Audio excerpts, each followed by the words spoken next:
Don't. I really, really, really don't.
Hello! Hello. Give me just 1 second. I had to fix up some stuff with the... Jesus Christ, are you loud? I had to fix up some stuff with, what's it called? With the YouTube side of things. So, yeah. I'm going to start up the program. I need to start in a second with a little anecdote of getting food, because Jesus Christ.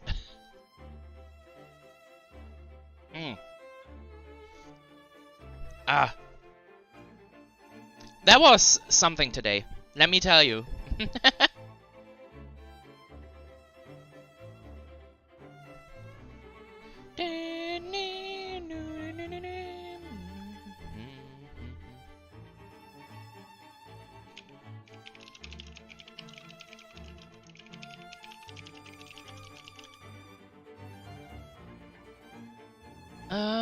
Is it starting? Oh, it is starting. Maybe it's better if I have some light on.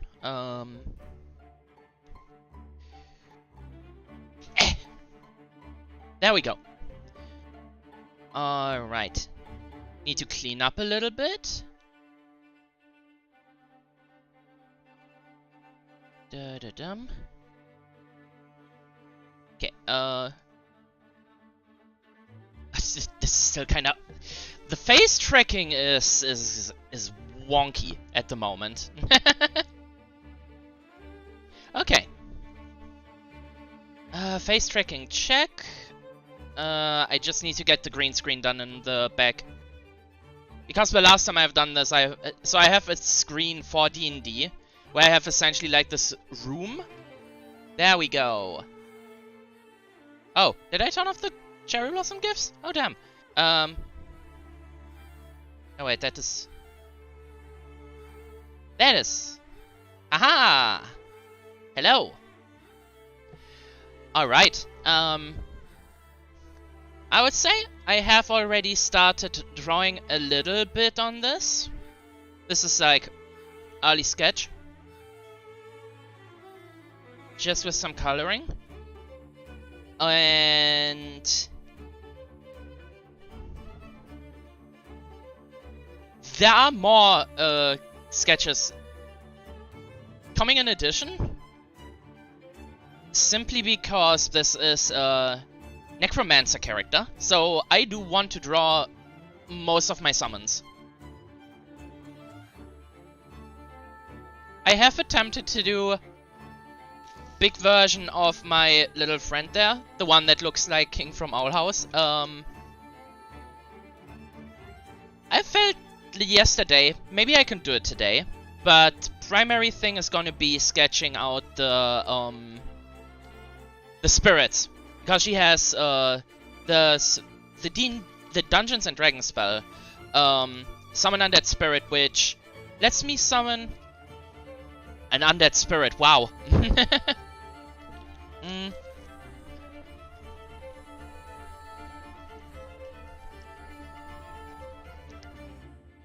So yeah, that's the plan.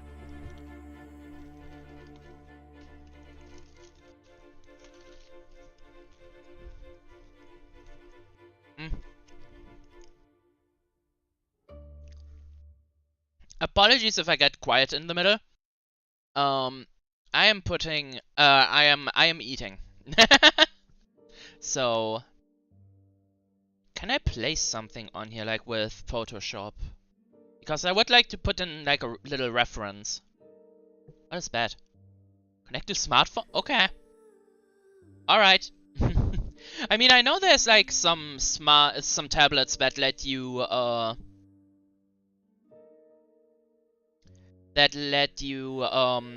like draw with a tablet pen, which is really nice from what I've heard.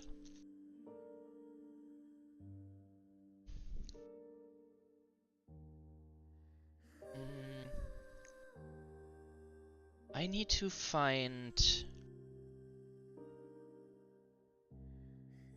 some art that I use as the token at the moment.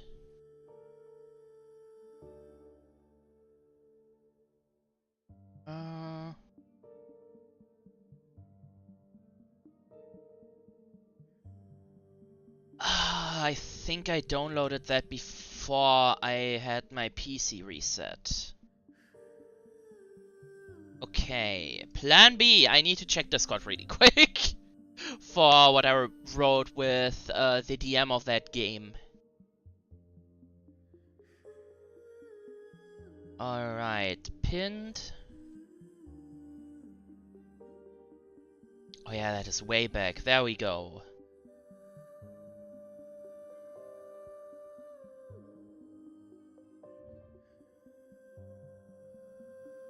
Open and open.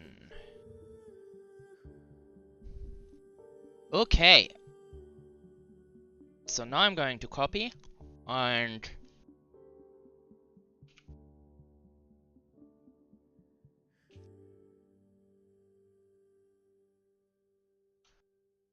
this is going to be my reference layer.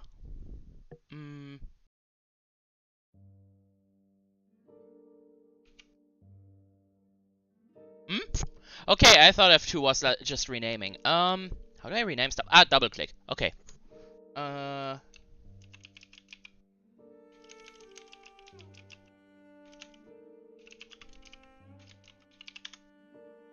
Okay.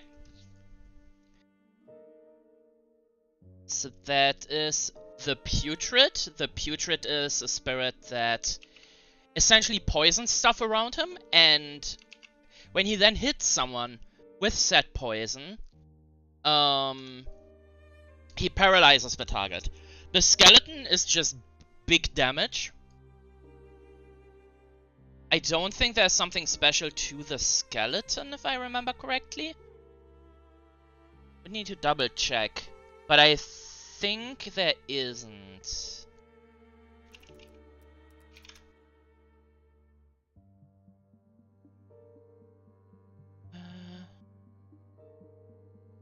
Game rules, spells. Because I know the third one, the ghost, which I'm going to copy now.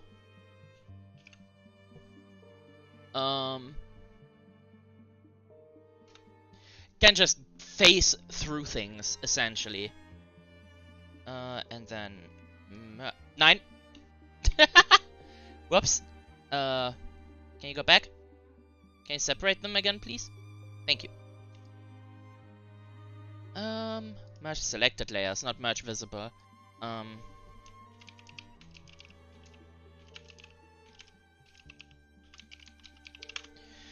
Reference layer. Okay. I do not want to make them like 1-to-1 these, but I do want to keep the same aesthetic in mind. The ghost itself, I might actually lean into more of the Reaper spirit from Final Fantasy for the design. Undead spirit. Let me see, because whatever they can do, I will try to implement in the art. Huh? Okay. How about summon? Is it not called summon undead spirit?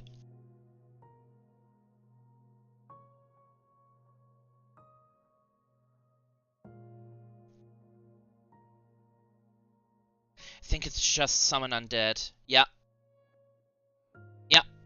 So yeah, the skeleton is just a shooty boy.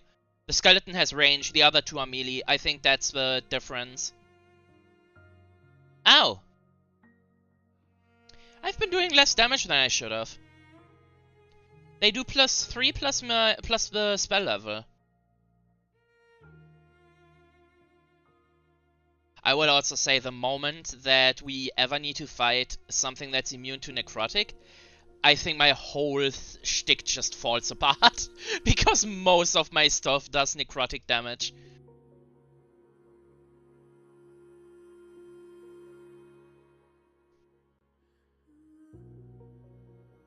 Oh.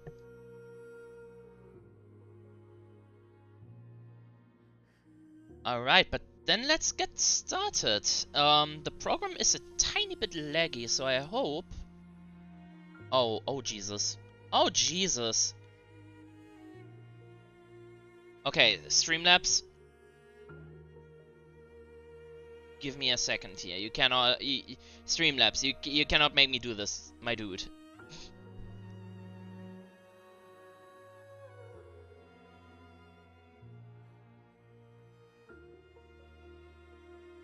Oh, okay, it still works, it's just showing stuff slowly. Very, very slowly.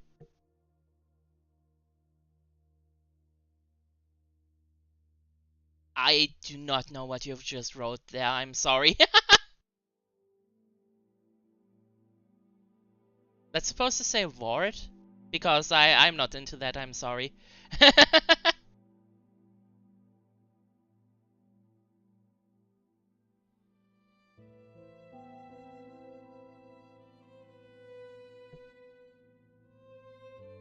Okay, I would like to start out with the Pestilent, which I've more designed like to be this Nazgul-like figure.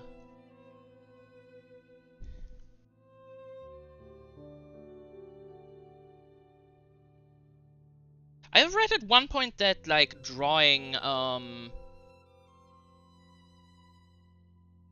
like circles for like the what is supposed to be the preview is a bad thing.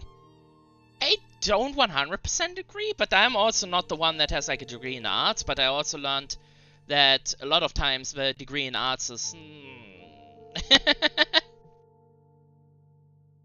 okay.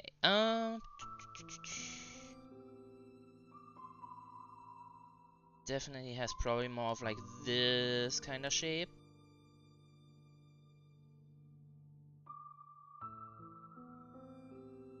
Or the head?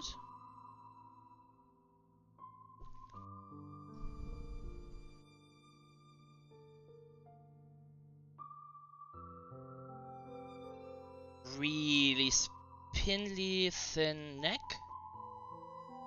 And then it has big meaty, well, not meaty. They are not meaty.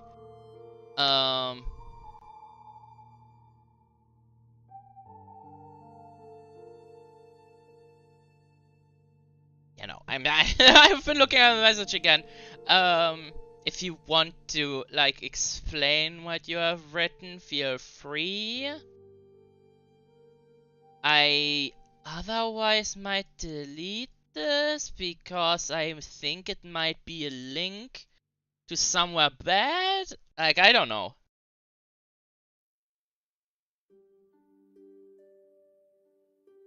I think my first idea is to draw like the skeleton body.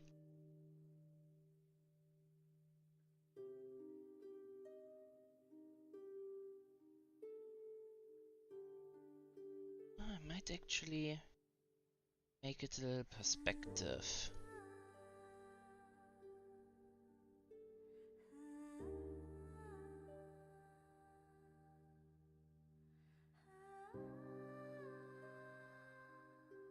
And then it goes into this spirity bottom part of it. Ah, what is next to my nose? Oh, I don't know.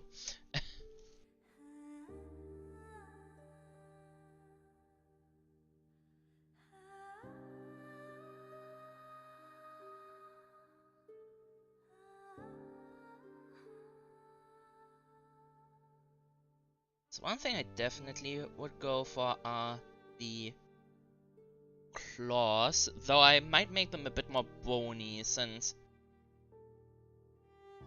with Lilia a lot of stuff has to do with just like bone.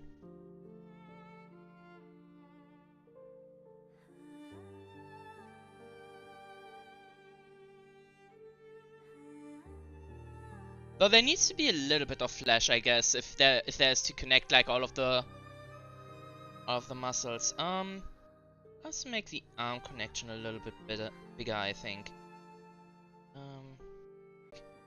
This and boop, boop, boop, boop.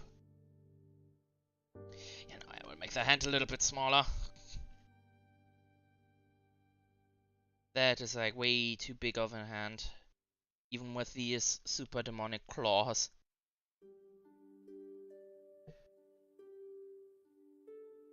Okay, 3, 2, 1. I will give you the benefit of the doubt. I cannot do something with the comment from here. Okay, give me 1 second.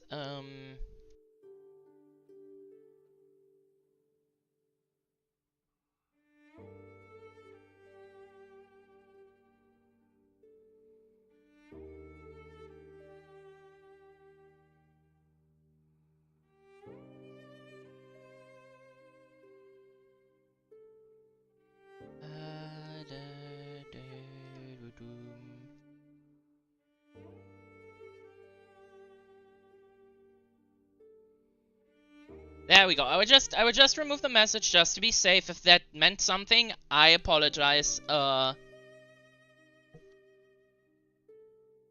don't know what it means. I'm sorry.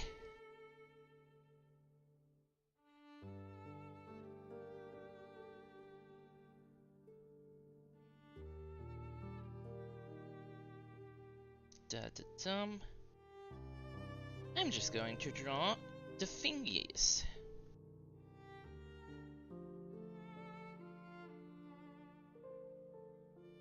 Should I make it like crawl together? Should I have it open up and like clawing at something?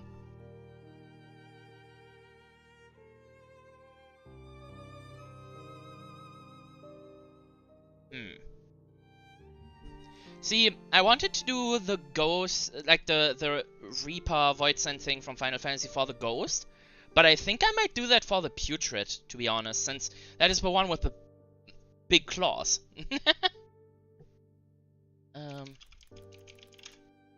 Okay. Let's see how they do it. Oh. I just realized. Oh no, wait, never mind. It's still only showing the base thingy. Okay, how does this one do it? 4 fingers only. Oh, poor guy.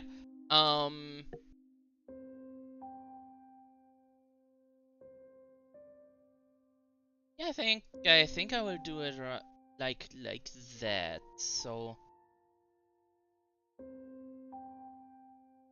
that means I have to change perspective a little bit on the hand. I do like how the fingers turned out though, so I'm going to probably draw them like that. Oh, that also means I need to draw the arm in a different position. I see.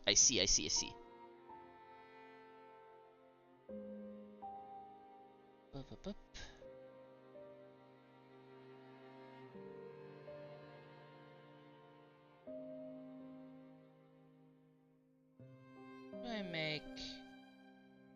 How do I make the arm look like it's coming forward?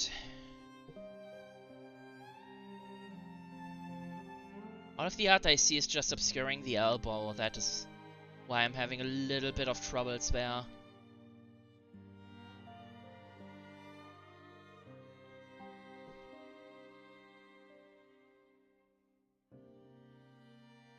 I just saw a good alternative position that I could attempt. Where it's essentially just dragging the arm backwards, but for that I would need... Oh, I'm drawing in the reference layer, that's why it looks so weird. Okay, fair enough. I'm going to cut this over.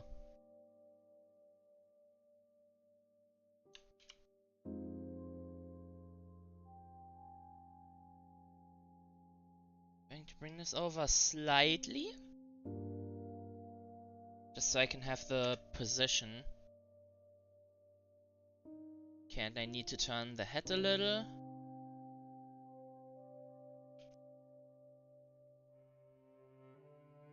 Yeah, like this. Okay. Whoops. Need to bring up the stream overlay now and again. Reference layer copy, yeah. There we go, 100% opacity. There we go, something was off with it.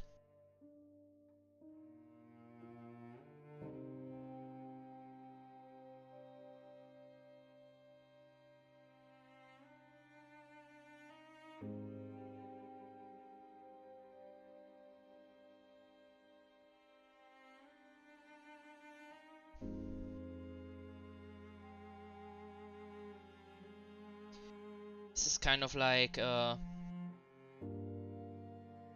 kind of like hovers forward in a sense.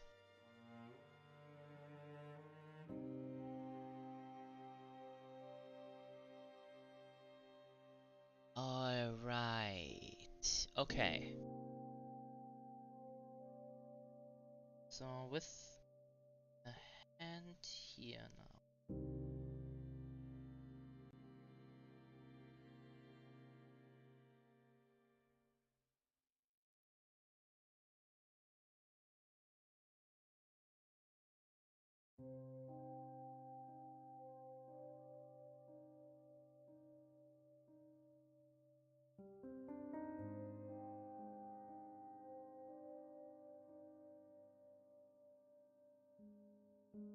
Okay, one more.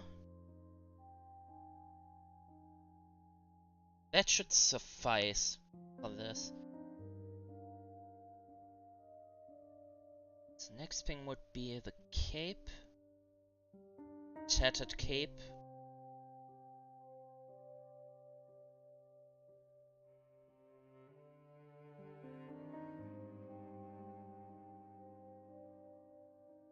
Ba-bum.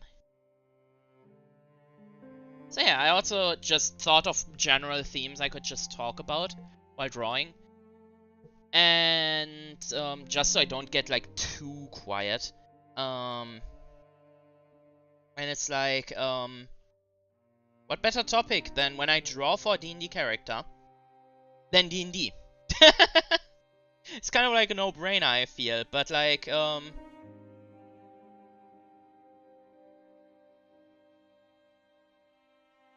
yeah, so,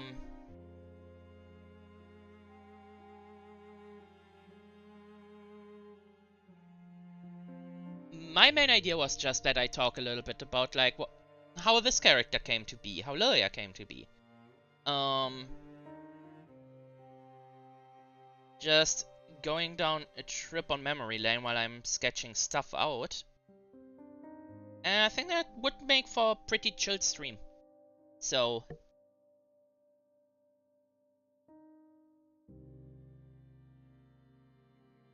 there we go. Mask on this part of the face, and then the rest is covered by like this hood that he has.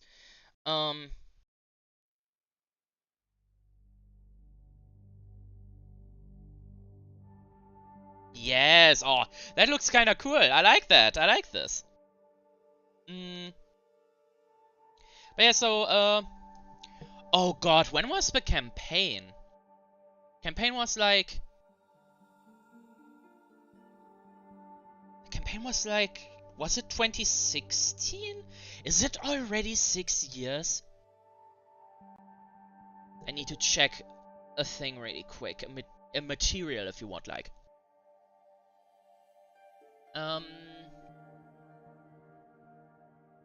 Commissions.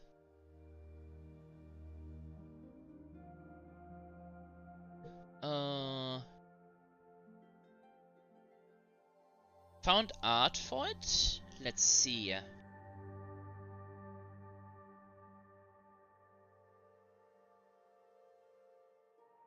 Oh, 2019 actually. It's not as long as I would like it to be. So, 2019, it's like the peak of D&D Resurgence. Like, Critical Role started airing and people really like Critical Role. I am doing RPG Maker stuff at that time, so I have been listening to it while I was drawing, while I was making RPG Maker maps, and eventually, because my former friends of that time were really big into RPing in general, in the sense of like Final Fantasy RPing, where you go to events and then you have your character story, and they used to have like character stories between themselves, not me included, by the way.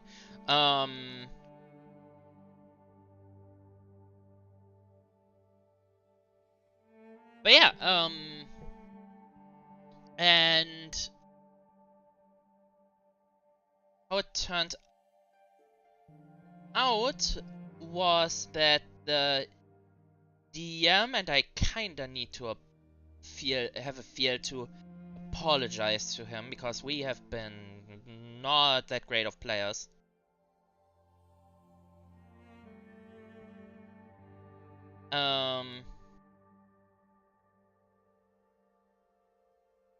But he has been like not amazing as a DM. I don't know if that was his first time DMing or not, but it wasn't great. We were really heavily railroaded. But spawning from that was that my friend Tyler was creating a campaign.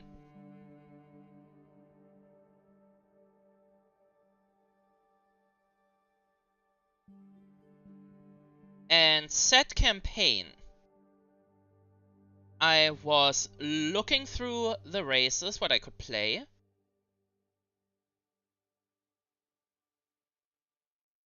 And my thoughts were, tieflings are really cute. I like tieflings. I'm gonna and how true that should be.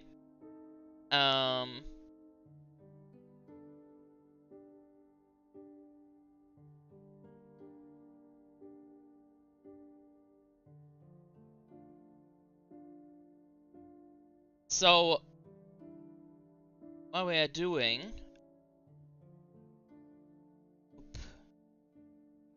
I'm going to give him his little crown. Give me a second.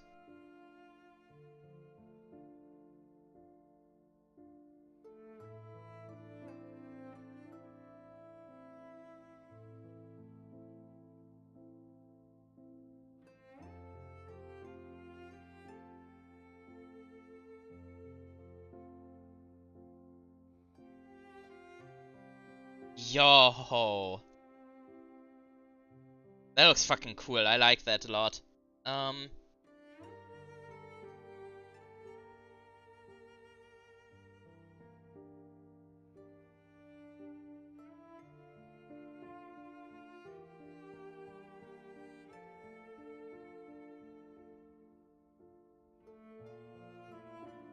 Okay, let's get some of these weird scrinkly lines away.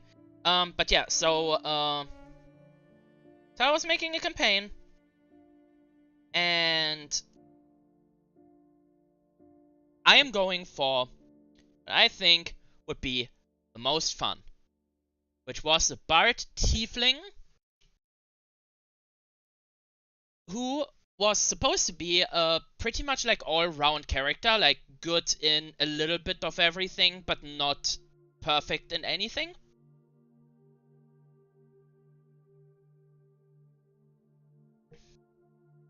And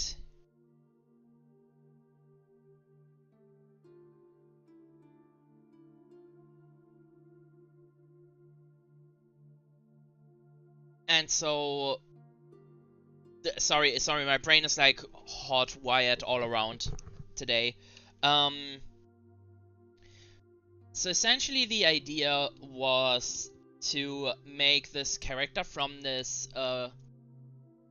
show called I don't remember the whole thing, but it's like called MMO Junkie something something, and it's about a woman who loses her job and then gets really like disheveled by working, and therefore starts going all into an MMO and meets a lot of people there, eventually just gets like her sense of self back, etc. Her self-esteem goes back, she meets a guy in the guild that plays a really adorable character.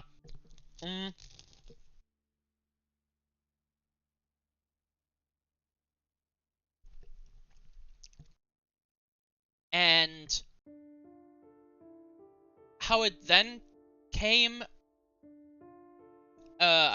to be, the character I was trying to make a replica for, at least personality wise, was a girl vampire called Lilac, I think, at least in game.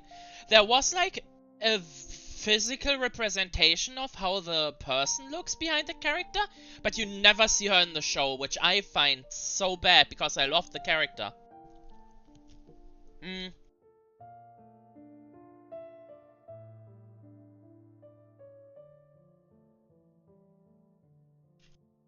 And like,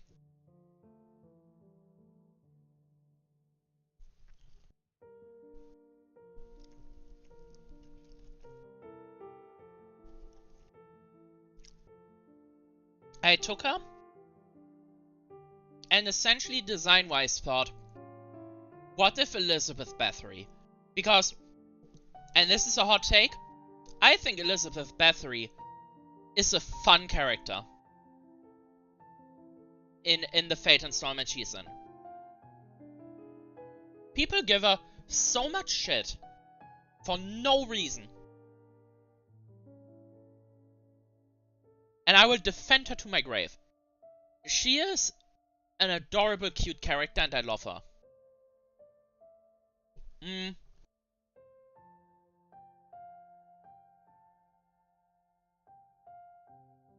Even though she can be a bit obnoxious at times.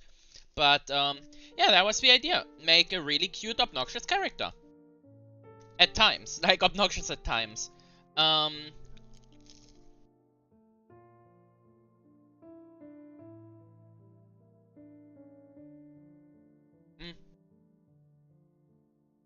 Also, apologies while I eat my nuggets. We devour.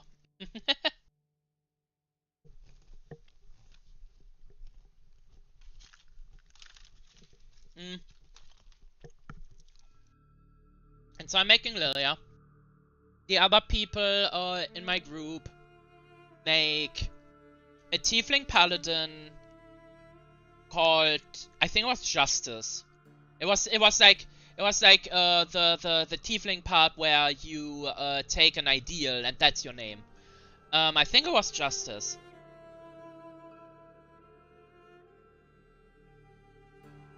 Okay, something's fucking weird. What is going on with the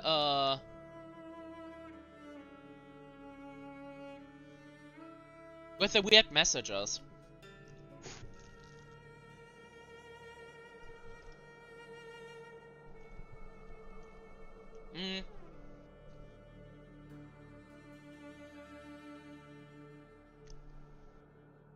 Anyway, so we have Justice, I think it was like Devotion, Paladin, Kusunoha, Circle of the Moon, but never transformed into an animal, Druid, and Umbreon, who was a sorcerer, like a dragon sorcerer, right? And then Lilia, who was Tiefling Bard of Law. And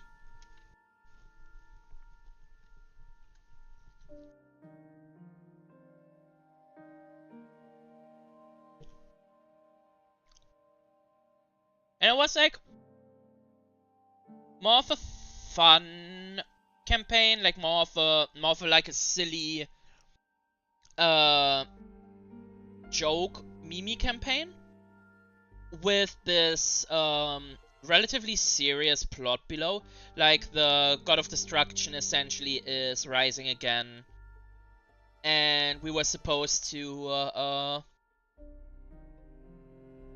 find these god candidates who all had like the symbol of a god tattooed onto them, and they were going to be gods too.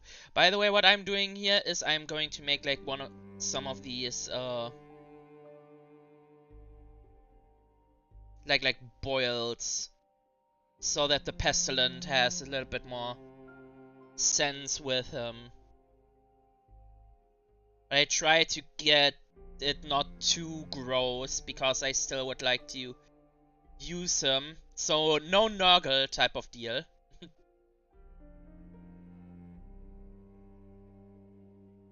Yeah, so but that is all just story that we are eventually going in. How it all starts out is that a farm we all conveniently meet at is having their pigs eaten.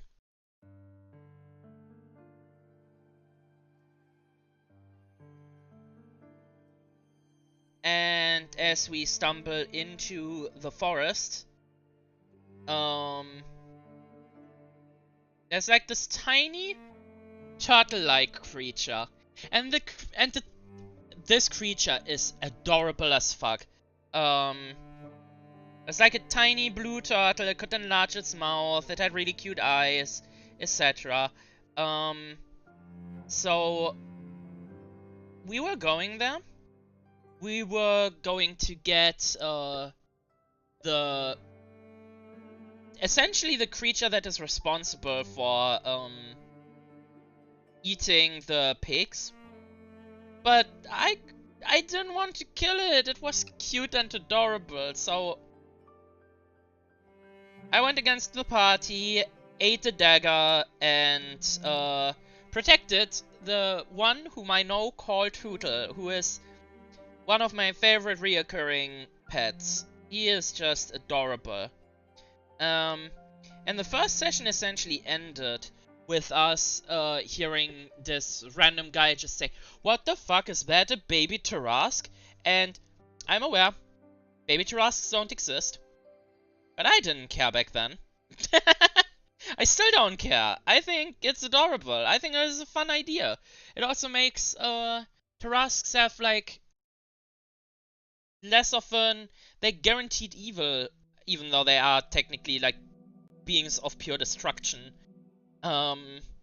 aspect to it. And I really liked that. I really enjoyed it. So yeah, that was the first session. So far so good. Everything seems fine. Again, it was his... I will also preface this with it was his first campaign he was DMing. And it's not easy doing a campaign. I've learned that the hard way myself by doing like 5, 6, 7 campaigns that all just went to, well, shit. Because I couldn't for the life of me find a good plot for the people to have. And that is really demoralizing. So actually props for him finishing his campaign. I have finished like 2 campaigns that I've started so far in those 3 years. And both of them were modules, so... but yeah. We continue on. The guy leads us to this temple. And in the temple is this tablet. The tablet has like 9 little sockets. The sockets all display a god symbol. Essentially like lawful good, neutral good, chaotic good, lawful neutral, neutral, etc. And except for the neutral one and the chaotic evil one, all of them are blank. The neutral one had like a scale that was broken in the middle and only one half glowing. And the chaotic evil one had a spider.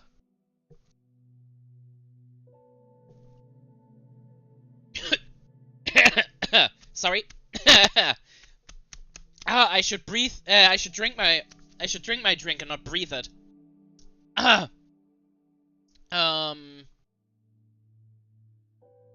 So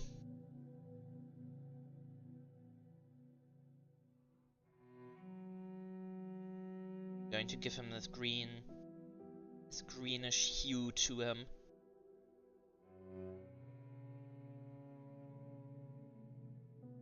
I still don't know how to do that when I do the outlines, but I will have that be a problem then.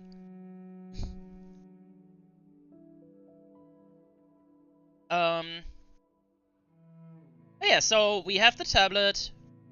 We have, what's it called? We are there. And as we touch the chaotic evil one, I think it was even me who touched it. I was I have to touch everything and have stuff happen kind of person back then. Now I'm more of a passive player, for the better or the worse. I do appreciate all of the DMs that like keep up with me being more on the passive side of things, by the way. So And in the woods, I see this skeletal figure with half its face, well, skeleton, and half its face, normal, with a giant war axe on him. And naturally, Leia was like, what the fuck?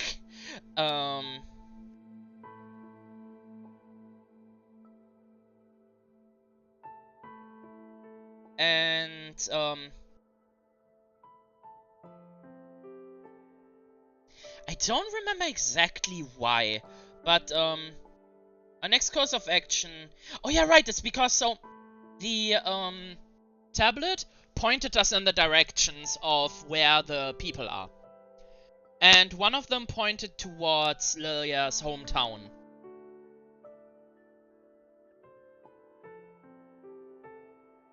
The, which was basically this, very high-tech, almost like modern fantasy town. And she essentially, as we arrive there, we do some little fun things. We go on like roller coaster rides, we go to the beach, have a little beach episode, all fun and games. And, yeah, then it was time for Leia to meet her adoptive dad. Not adoptive as in that her parents died, it's more of adoptive as in, she was taken in by this idol agency really early on in her life. And, that is essentially how she met her, back then he was still half-elven, if I remember correctly, stepdad, how she called him affectionately, Cornelius.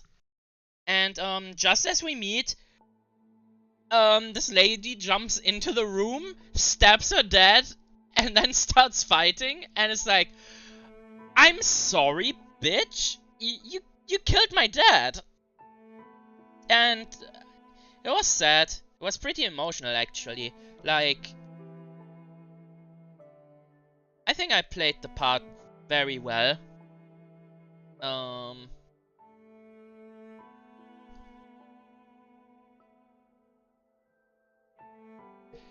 Anyways,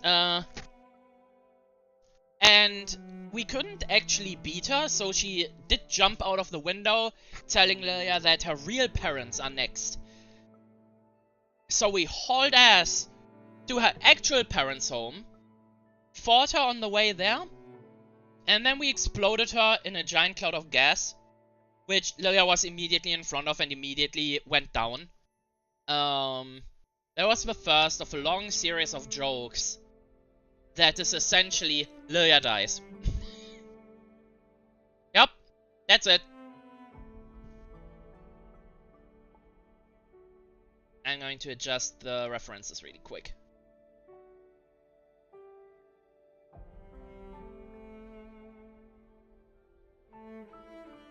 Because we are now going to do the skeleton. Even though this one is pretty skeleton-ish. I kinda want... Okay, merge with layer below.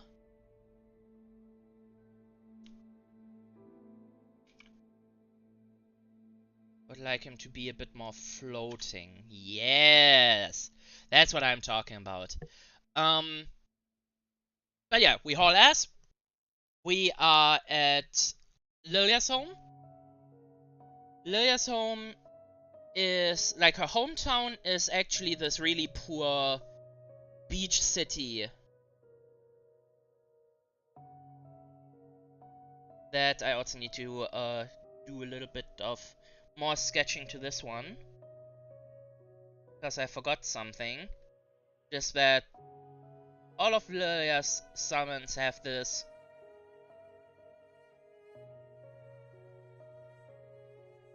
really strong blue glue to them.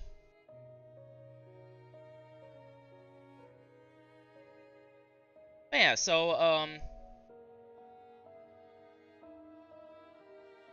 Lilia, the party, and her adoptive sibling, Frisk, who was the assistant to Cornelius, then went to the beach hauling ass, and we managed to save Lilia's parents before the weird spider scissor lady could kill them.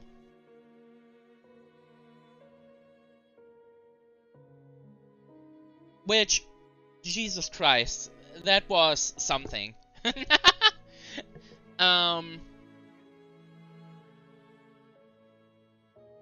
Alright, we are going to start with another head, and continuing on. So the next thing I remember happening is that Lilia, with 1 HP because she just got her life saved, goes to her parents with a party. We were able to stay in their house, and with Cornelius' insurance, she actually could give them, I would think, a really nice, stable life. She gave them enough money to actually upgrade the town to like an actual like major fishing town. It was insane how much money we have gotten. Again, it was more of like a fun, not too serious campaign. So it's like, I do not think that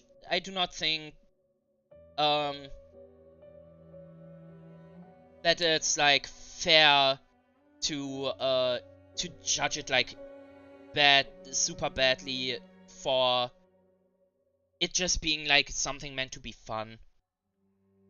But yeah.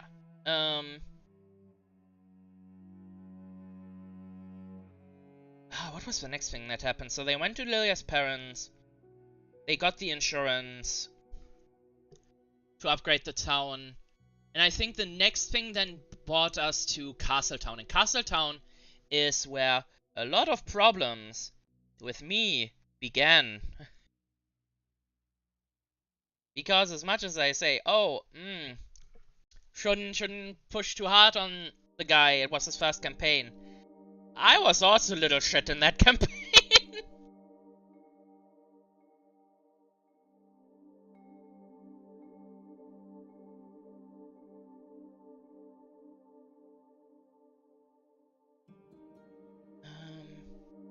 Give me 1 second to think of how a skeleton looks like, because I would like this to be the mask to the skeleton, not necessarily the skeleton. But also kind of fused to it, in a sense.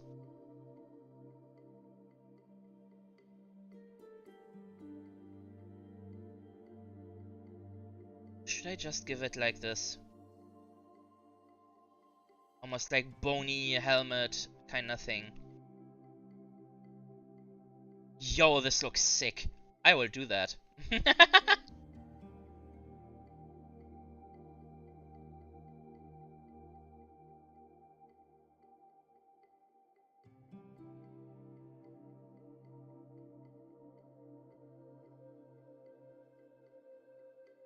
So, yeah. Safetown went on to Castletown. Castletown, up in the north, was the sorcerer's hometown. So he had a friend there who had Mordred's picture. Like Mordred from Fate. And anyone who knows me knows that I'm a fucking simp for Mordred. I fucking love Mordred.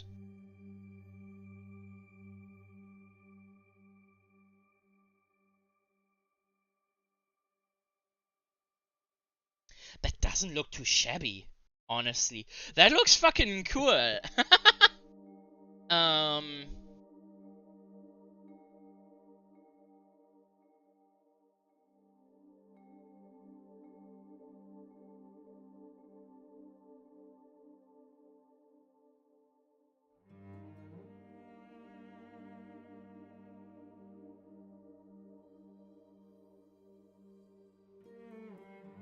Sorry, I'm currently just needing to concentrate a little bit on the sketch so it doesn't look super wonky.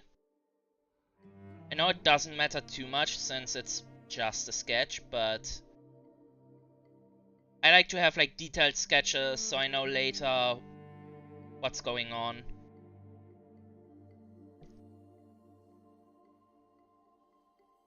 Oh, that one still has like a little bit of armor. That's kind of cool, so I'm going to give him a little bit of armor as well. Especially since I'm trying to give them armor currently. But yeah, so we arrive in Castle Town and meet Ombre's friend, who is moderate through and through. And I'm immediately smitten. And there's where the problem comes in. I got very overly attached to that character. To an unhealthy degree.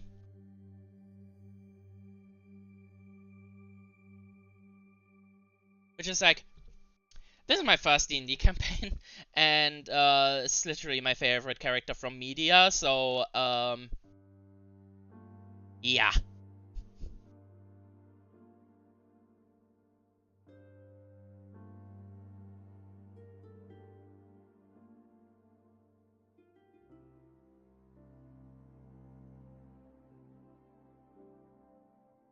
Try to incorporate the skeletal structure a little bit into the armor for this one, by the way. But yeah, we have a little fight with her. I was debating on, cheating so our friend can win. Using cutting words and such.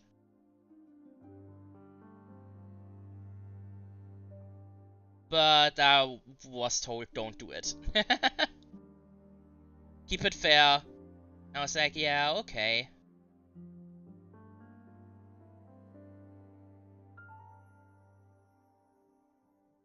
So, next thing I remember is just a dinner scene where Lilia and that moderate character like get together, if you know what I mean.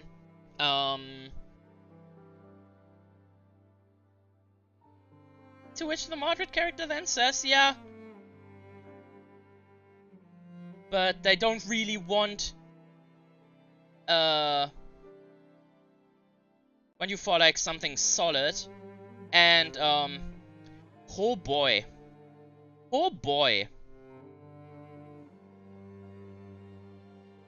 that was painful.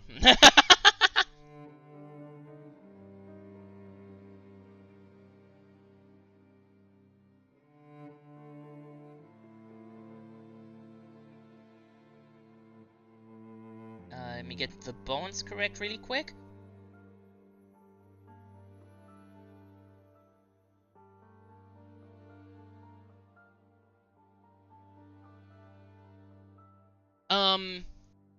But yeah. What happened after that?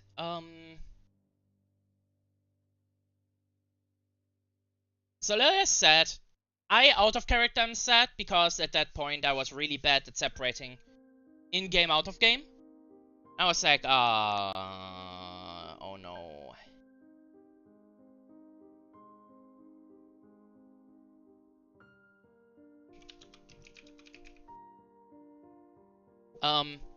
Give me 1 second, I'm going to write something to my friend. My friend asked how I'm doing in Elden Ring.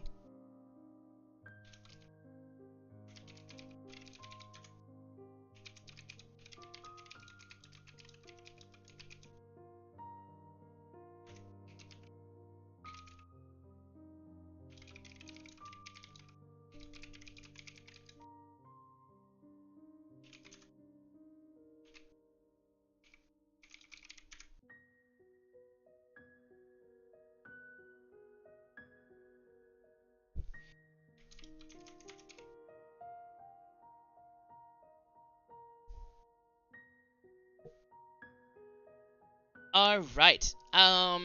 Sorry for that. Okay, continuing on. So the next thing I remember is, me sad, my character sad, the rest of the party annoyed with my character. So my bright brain came to the conclusion, let's just leave the camp in the middle of the night. Get into a quarrel with Mordred. So, that is completely out the window now.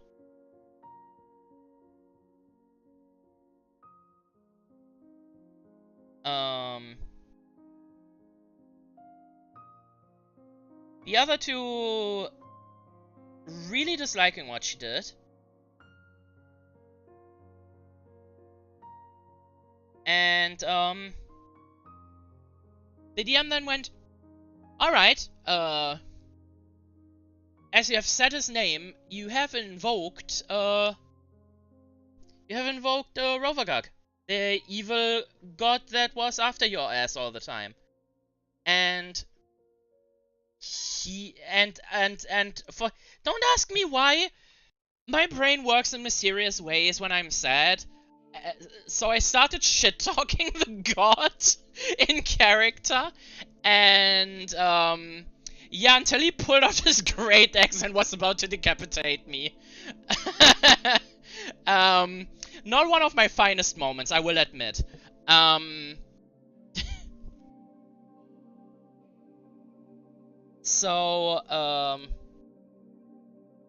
our paladin friend jumped in between. He took the hit, he survived, and then was berating me. Please don't leave us again. We do care for you. And I was like, oh, my dude, thank you. Thank you so much. Thank you so much. I needed that. I really needed that.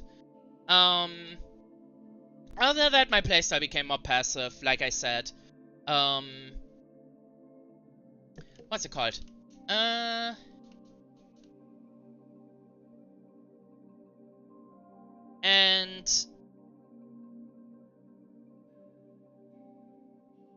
okay, give me 1 second to make this part, because it's like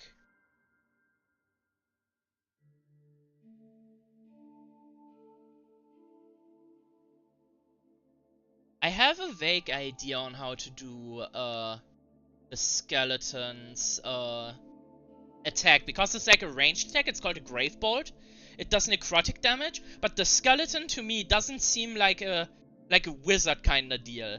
So I think I'm going to give him like spikes out of the arms that it shoots. I think that sounds pretty cool. Also the fact that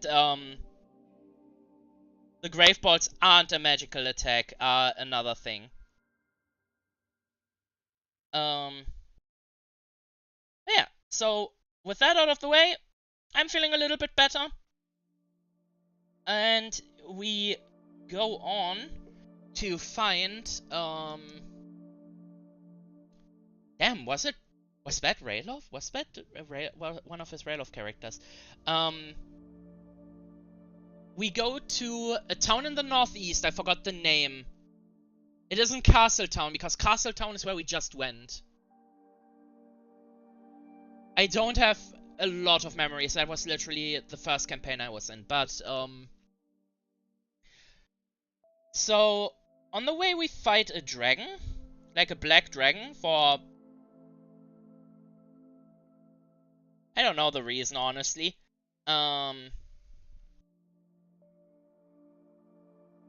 There is this, these cultists that believe into Rovagag and that he should bring in the end of this land, and therefore try to summon him into the, like, give him his god powers back, essentially. Because they don't necessarily need to summon him, as he is already there. He did threaten to cut my head off, so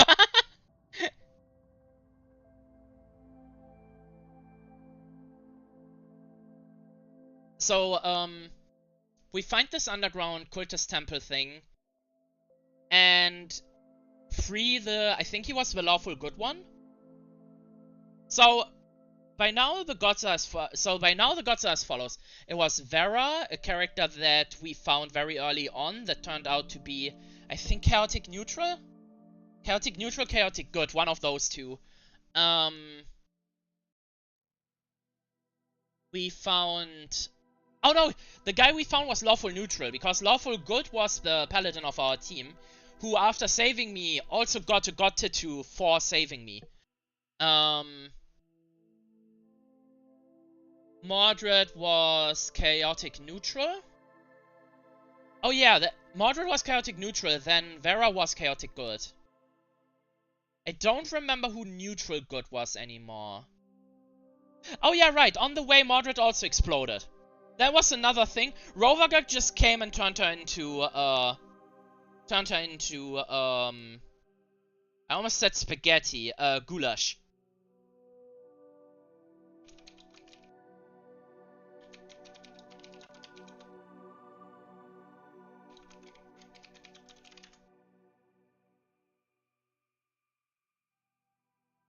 So, Mordred is dead. Yay! Hooray.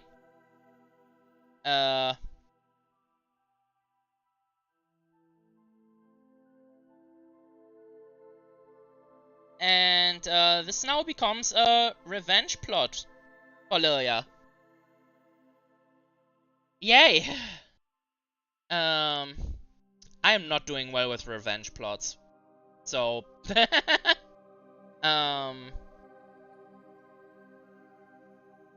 though, I want to say that I learned a little bit through the media I've consumed, where it's just like, I think some people can be forgiven. Especially the ones that have... Yep, this is a D&D story. This is all back from 2019, I think. At least according to the art I had. And this art is also for D&D. Like, this is my current iteration of the character I tell the story about. The story I talk about is essentially just, like, how I created her in the first campaign. Which then kind of leads into why I can play her now. So she's a necromancer, but more linked to the Shadowfell rather than the, like, ripping the souls back into, like, skeletons and zombies. So, rather than, so the whole idea was just to make, like, a good aligned character that also uses necromancy. And my friend the DM was all in for that, so hence why I was allowed to learn the summon undead instead of animate dead, which I still have. I'm just not using it as much. Animate dead is a good alternative though, simply because you don't have to think, like, don't have to concentrate on the skeletons you summon.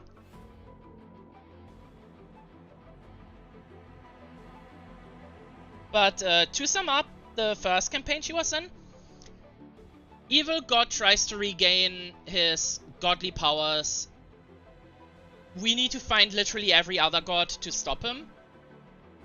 It was more of a fun, silly campaign, and I don't think it was meant to go as long as it did. And... oh.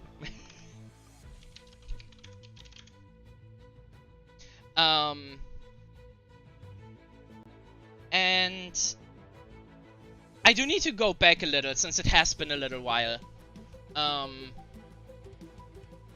There has been, weird disappearances. We found a baby Tarask. The baby Tarask we are going to raise to be a proper member of society. Except not really, because it required all 4 of us to work together on the baby Tarask. And 2 people didn't care for it. 1 person didn't do much with it. And I was literally the only person that cared for the baby Tarask.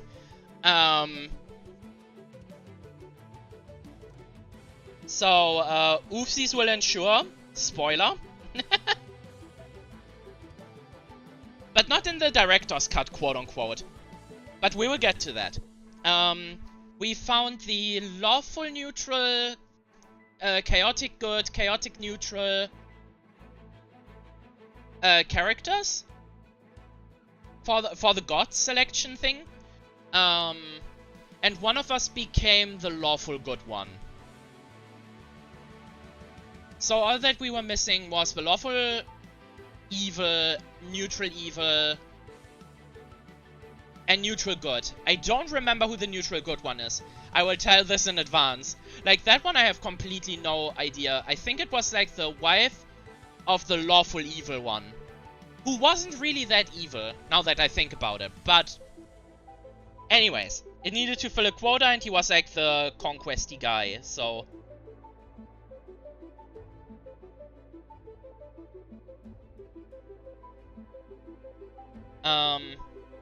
So we make our way to... It was an Asian-inspired town, I can tell you that much. I don't remember much about the town's name, but it was a Japanese-inspired town. Because I remember I got to buy a kimono for both Lilia and Ombri's mother that we found on the way. Ombri is a sorcerer in my party. Lilia is my character. The one for the mom, horrendous, atrocious. I wrote a net 1. The one for me, net 20. Fucking amazing. Mwah, drip.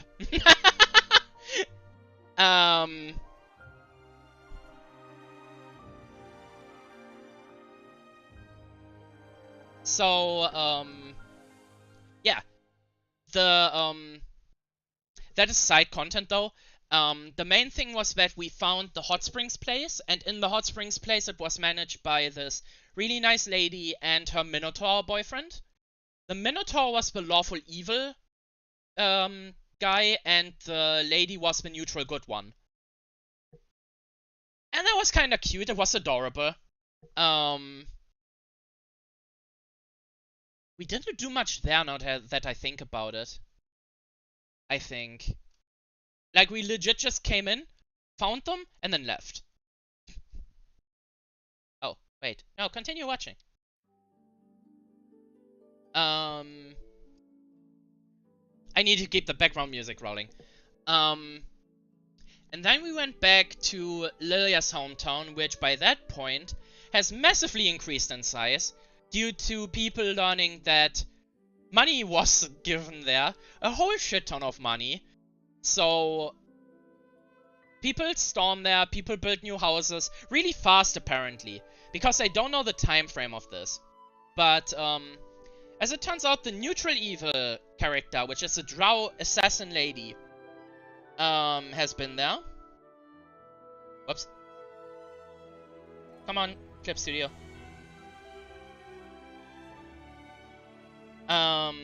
Which is like this drow assassin lady, which is like, you will not get me to cooperate. Well, yeah, but the world is in danger and it might get destroyed if you are not helping. I guess I will help. I had to dominate person her to listen to us. So, that was a thing. And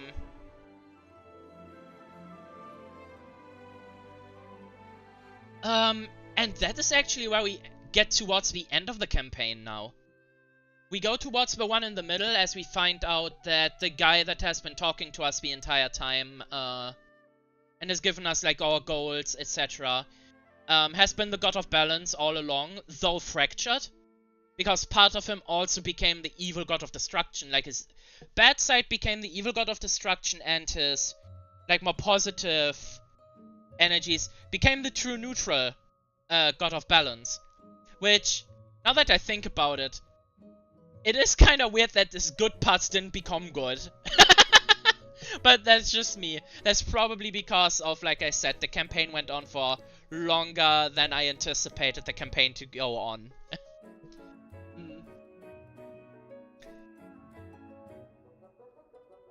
But before we could face him, there was one unresolved thing with Tutor. My Tarask, baby. And I think we need to go back from this music, and I need to put combat music on for this, because it's Or sad music. Sad music or combat music. We can... That is actually like, yeah. I'm gonna put on Yu-Gi-Oh! Music for this from the game. So, Rovagak decides to show up. And it's like, haha, you have not taken care enough of my tutor. So I'm going to transform it into a real Tarask. And I'm like, no, it's literally what I tried to prevent. So, Tootle is big. Tootle is a CR 27? CR 30? We have to fight him.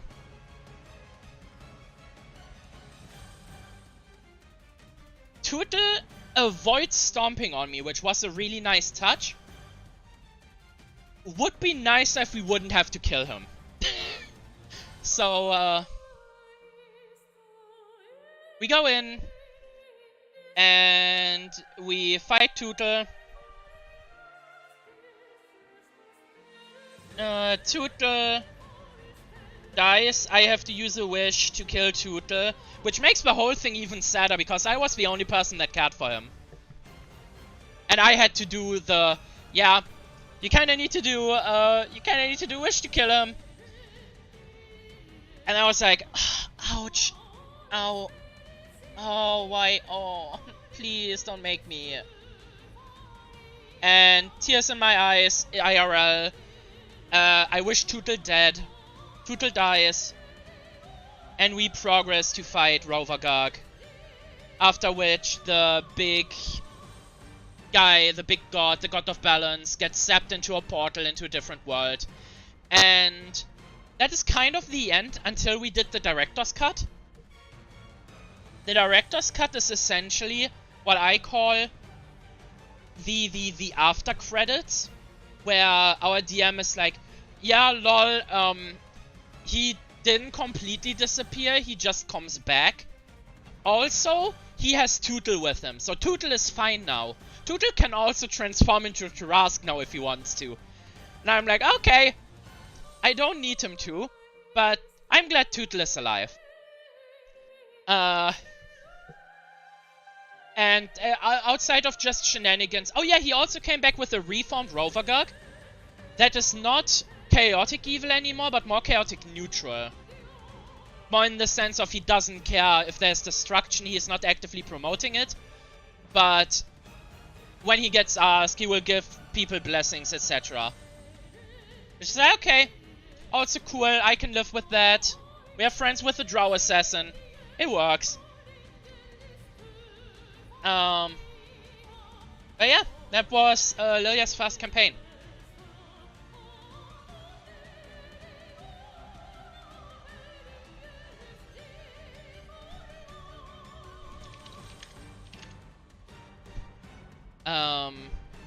So the next thing that comes up now is a lot of other campaigns that have been going on in the meantime before I could play Lilia again. Because, hell, I wanted to play Lilia again for so long. For so long. And because of my former friend group, because they all knew Lilia, they didn't want to play Lilia, they wanted me to make a new character. Which is fine, and I complied, but I really wanted to play Lilia again. And then we had a fallout in that friend group. Essentially some dumb shit with someone reading chat when he wasn't supposed to. And therefore people stopped talking to him. I still talked to him, and then the people gave me shit for still talking to him and gave me an ultimatum between, hey, it's either us or him. And I was like, you know what? I don't need this. I don't need to get an ultimatum with this. And so the former friend group, I think they're doing fine. I don't really have contact with them anymore. Tyler I still have contact with. We're still playing in campaigns together. It's still fun. What's it called? But yeah, so I join one campaign after another. However, that DM doesn't want me to play Lilia because he would prefer if I play new characters for his games that I haven't played nowhere else before. And I'm like, yeah, that is fair, just like the last time. I wanted to play Lilia, but I guess this is how it is when even though I did get him to agree that if we were playing Eberron, I could play Lilia. However, we never went to play Eberron. But this is where I thought of the idea of a necromancer that is not an evil aligned character that doesn't want to overthrow the world, but that essentially just uses the skeletons and such for either self-defense when stuff is that was, by the way, before the Tasha spell came out, that lets me just summon a skeleton without a dead body.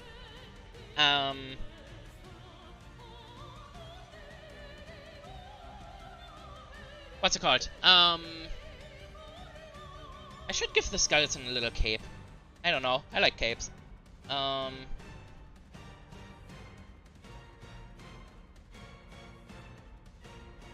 But that's why this kind of base idea, the prototype for this Lilia comes in. So essentially, we did do... Okay, sorry, it's a little bit jumbled, but that's because I remember things as I go along. There has been a one-shot for the campaign where I was playing Lilia. We were essentially playing like different fun universes with the characters from the campaign. And that is essentially how I created the Lilia mythos for my in-universe lore. Which apparently all of my friends accept because they all put Lilia into their worlds too, or I play Lilia in their world. Which is like, okay, I can get with that, Which is... Oh, we can put on the chill music again, by the way. Give me a second.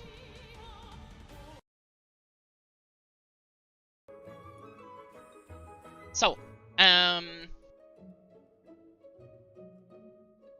the backstory is, essentially, the first one-shot we made was set in real life. Where, at the end of the one-shot, Lilia got stabbed. And as for a funny joke, we started saying, yeah, Lilia just gets isekai'd into every universe where I play her. And that's kind of how I went with it. There was just a little bit of fun stuff in there. We played Uno. We did convention stuff. It was mostly because we couldn't go to conventions together. Because I live in Germany, they used to live in America. Why do I say used to live? They still live in America.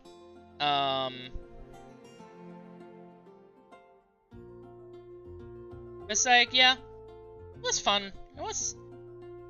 I really enjoyed it. I think Tyler did what he could with his campaign, and I appreciate that a lot.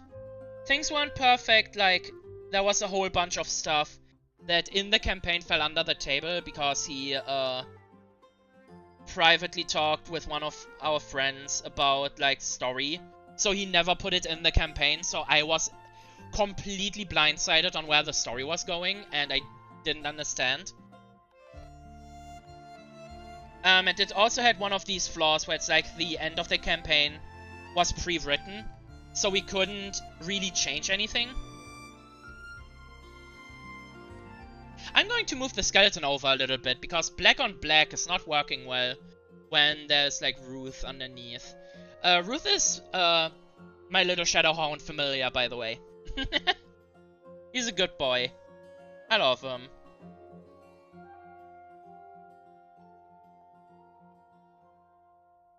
I think I'll put you here.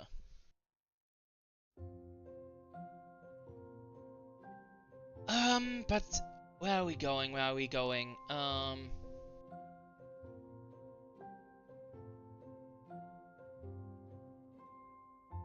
Aww. My friend posted cats.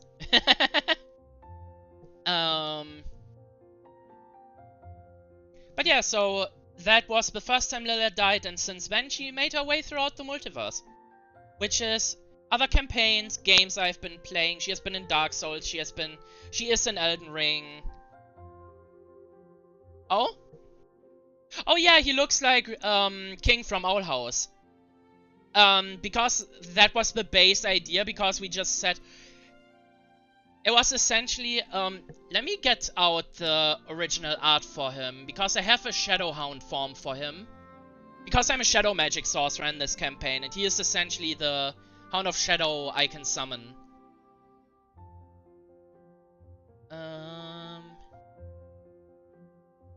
And this is his familiar form, so I can have him around without using sorcerer spell slots, and for longer than a minute, and for not attacking people.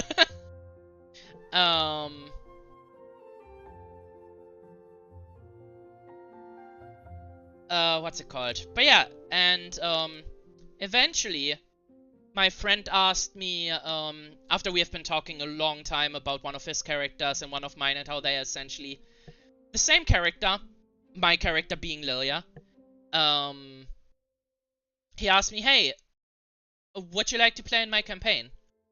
Someone just left, someone wanted to, like, get out of the campaign, and we have space open. Would you like to do that? And I was like, oh fuck yeah, I would like to play. I have nothing to do on Sundays. So and in my first pitch, I wanted to play a character that I also never got to play, and then decided against it because of our talk and how similar Lilia and his character are, that we ended on, I really wanted them to meet.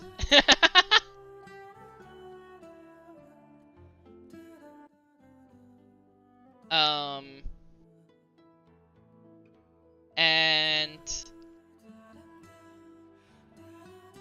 so we brainstormed an idea. I think we started at like level 8, because I came in like mid-campaign. And I was allowed to redo Lilia, this Lilia. I cannot find my art for Ruth. Give me a second. I know it's in, I know it's 100% in the campaign, so I can copy that over really quick.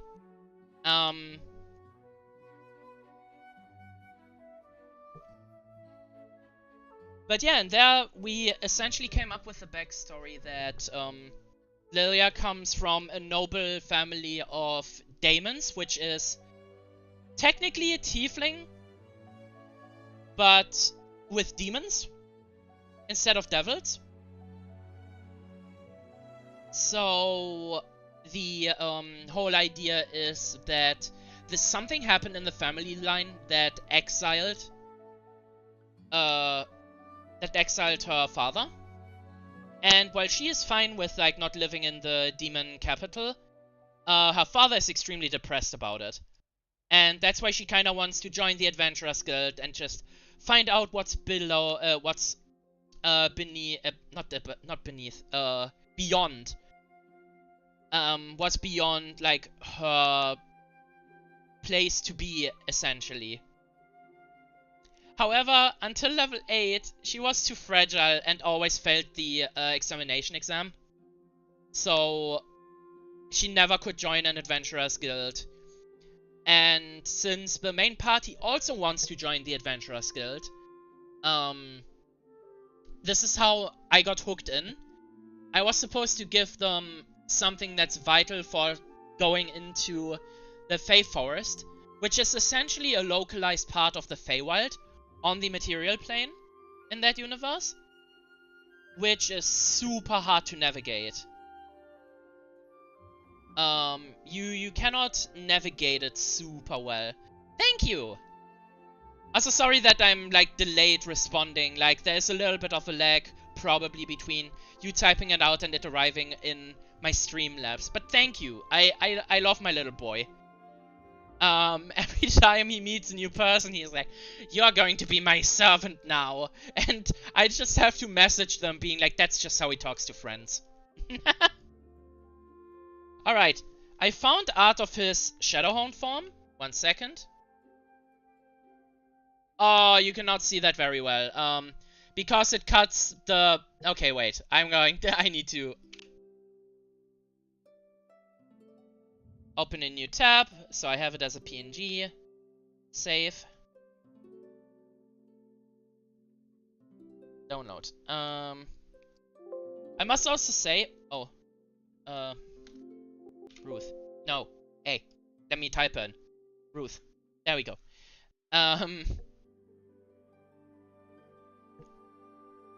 Does that work? Can I just pull it in like that? I cannot. Alright, file, open.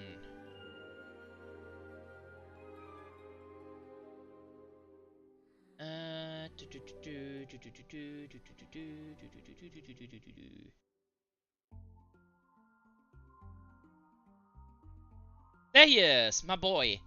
So that is Ruth in his Shadowhound form. I kinda based him off of, Oh! The Tiefling! Thank you. I love Lilia's design. Like, I think Lilia is the best design I've come up with. And as much as it hurts me with my first OC, I do think Lilia is, the cutest design I came up with. Which is also why she is my VTube avatar.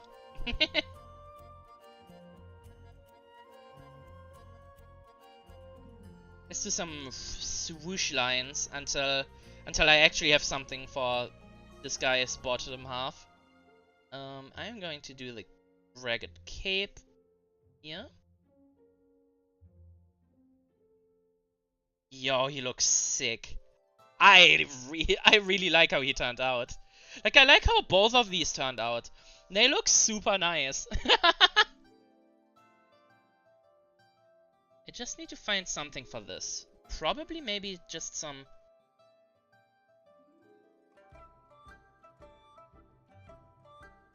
some more wrap clothing?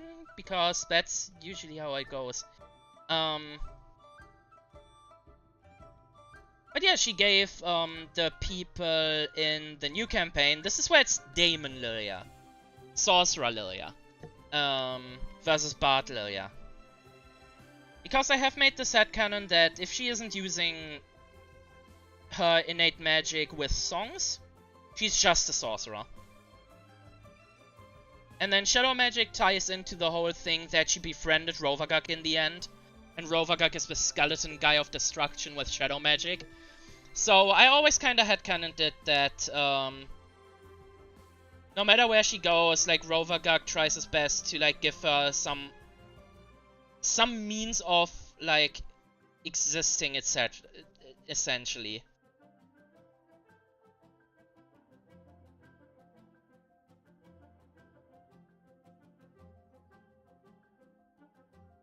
And yeah, so she is in the campaign we are now in. Which is also really fun. Like, it's more of a, it's somewhat Ruby inspired. With, monsters that appear if people are having, like, negative emotions, like, heavily. If they are, like, concentrated in the area, it's almost like a lure for these creatures. But really well done. Like, I really enjoy that campaign.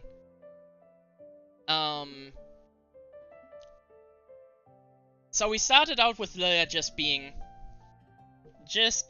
like a really shy, like I wanted her to start out very shy and then like open up as the story goes on, and I think that actually worked out really well. Because she's way more active now, she is really like up and going. My main idea was just that I don't want to be overbearing on these people that I'm going to play with. To make sure that the same thing with the old Lilia doesn't happen here again. Also because I didn't know most of these people. Like, the DM's partner. I knew one person that was also in another campaign I was playing in. They were playing I think they are a beast barbarian warlock of the Raven Queen. I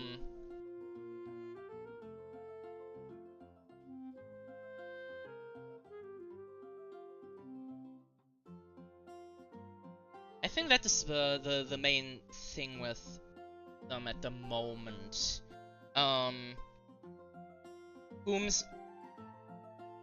She comes from a village, like the character, where you are bonded with like a dog, essentially, or a wolf, and the wolf essentially becomes a soulmate to a degree.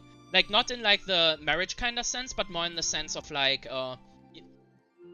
you feel really strongly for that one, they are family. Especially with,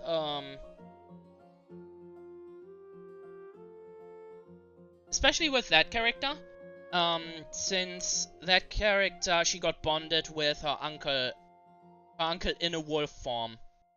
If I understood the whole thing correctly. And what's it called?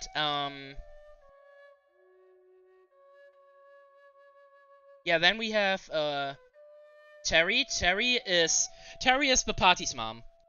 Kind of like a familiar, kind of like a ranger pet. There was like this weird mix between for his character. There's Terry. Terry is the party's mom. Mostly because nobody else is really responsible. And even though Lilia is somewhat responsible, she really easily gets carried away. So I'm currently trying to get this, to get like a bone color in here. A bone color!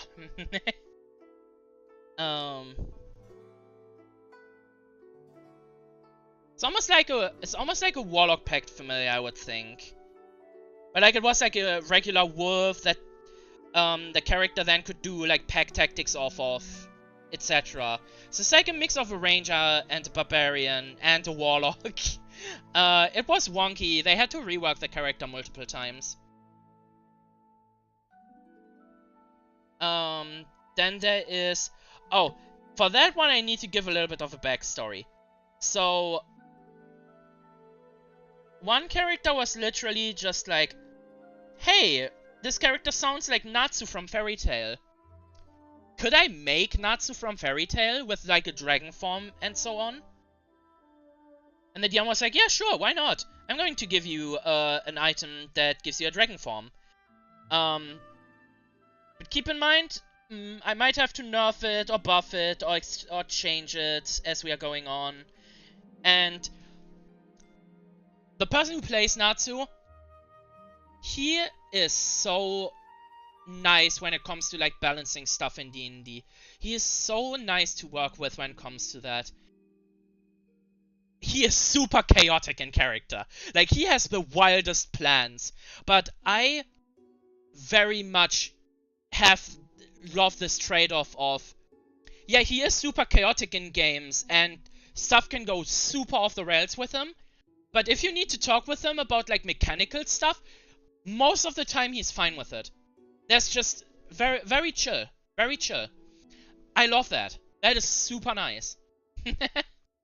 Cool, we can also go on to the ghost now. I have no idea what to do with the ghost. I think the ghost I might actually change completely. First of all, I need to move over the skeleton a little bit, because I might need that space for the ghost.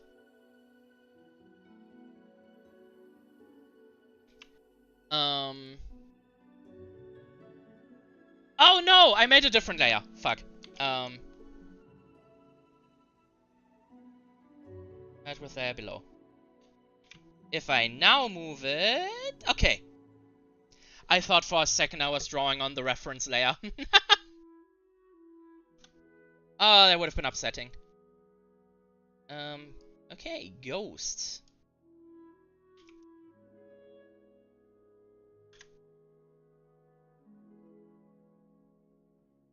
Ghost might be, again, the biggest difference to the reference. But like, Yeah, so we have essentially Natsu, but better written. We have Terry, who is the mom, who is a paladin of the Drowned Mother. The Drowned Mother is a goddess of the sea, a seafaring goddess. And the Drowning Mother saved Terry from drowning herself. Oh, well, no, I think Terry drowned. Terry died. But then Terry came back with, like, a mission from the Drowned Mother. And that mission is currently, stopping another paladin of the Drowned Mother from fucking up the world. Which would have been the plot whether or not they would have taken paladin as a class or cleric. But it just fit. It just fitted very well. And I love that. I just love that. So let me think. We went onto the Feywild. I could immediately learn Dunamancy because one of the player character that left, the last item he got was a Dunamancy book that he could cast Dunamancy from. And essentially now that's my book. And I can cast Dunamancy from it. That was a super nice present to come in. It's mostly... No, actually it was a mixed bag. Like, it was, not a mixed bag in terms of, like, how good stuff was. I meant a mixed bag in terms of, like, Graviturgy and, Chronourgy magic. Give me 1 second to draw the head. Oh, whoops.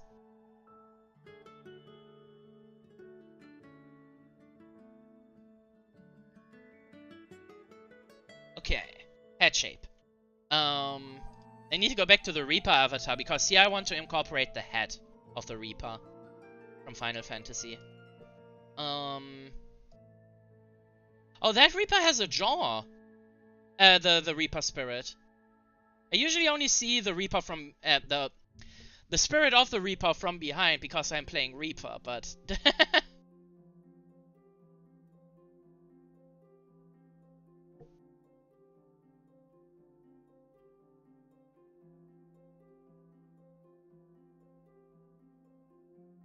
where's the art? God damn it. I wanted to have like a bigger reference of the Reaper's face. I make in a new tab. Oh yeah, that works.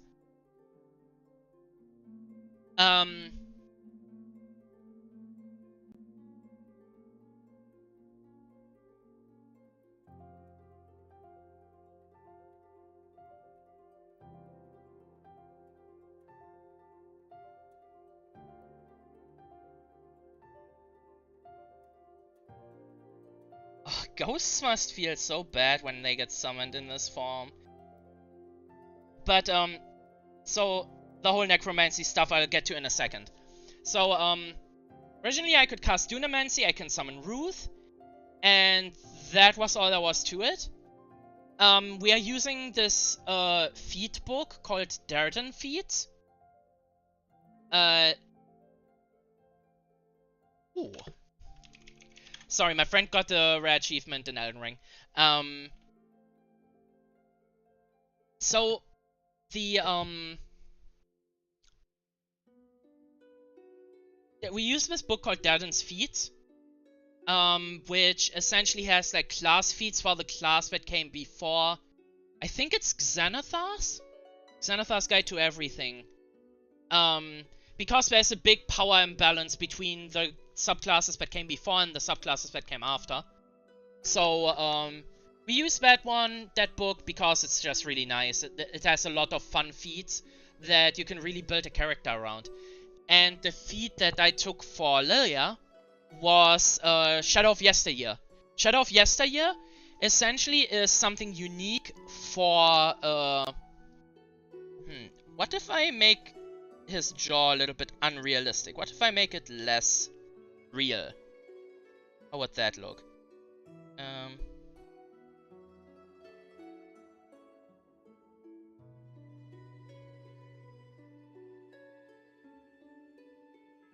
That kind of looks cool. I like that. Give it like this little shadow, so that looks like these teeth are there. Yeah.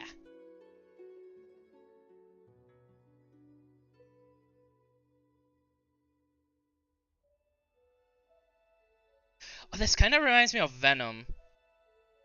Oh, fuck yeah, I am going to go with that. But like, what's it called? Yeah, Shadow of Yesteryear. Shadow of Yesteryear essentially gives me like a spell list that I can add to my character. And it also gives me something for my Shadow Magic stuff. The thing it gives me for my Shadow Magic stuff is kinda poopy. Because the ability is kinda poopy at 8th level. The ability, it's for the level 1 ability. Where, if you aren't outright killed, you can roll a Charisma save. With, the DC being your level, the damage you took plus 5. And if you roll higher than that, then you stay alive at 1 hit point. So, not really a great, not really a great ability for level, for level 8.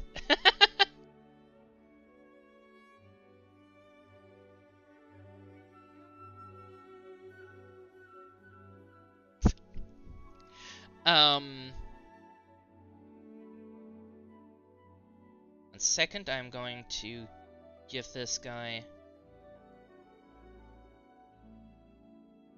something that resembles the eyes. Do I want this head to burn?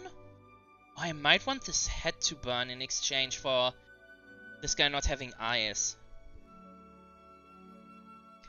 Yeah, but, the important thing is, it looks like he's blushing. I like that, I keep that.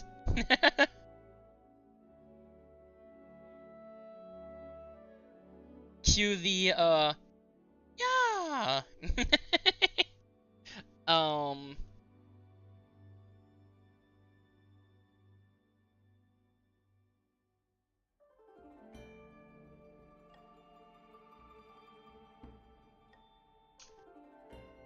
What's it called? I'm losing track of things.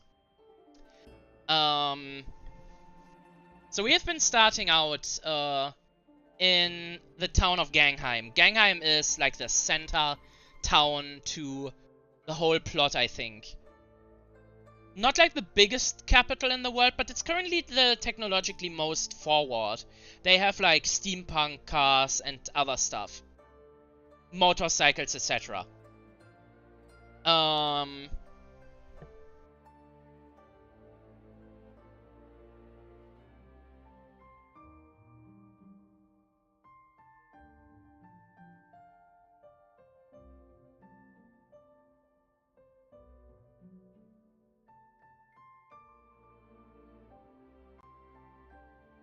Give me 1 second to get his ghost shape right.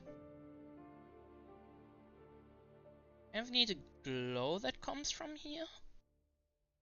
I think I'll make this the core. I also need to double check what kind of attacks this one does. Undead Spirit. Deathly Touch. So I will probably just make it like... Oh. Am I stuck? Wait, is my Vtuber model stuck? Or is that just the preview? Whoops. Okay, okay.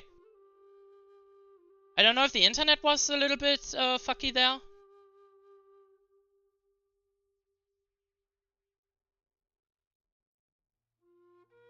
No, it says stream status is good. Yes, so,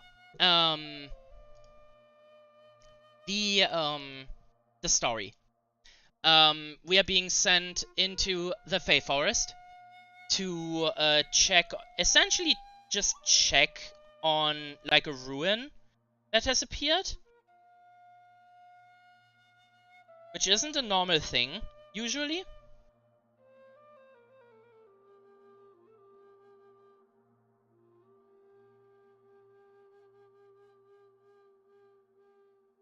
I'll give this one the normal fingers. So that is going to look very creepy.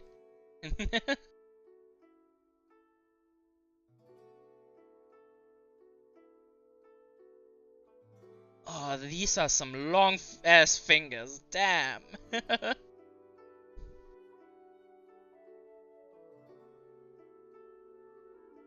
My ghost has some yaoi hands going on.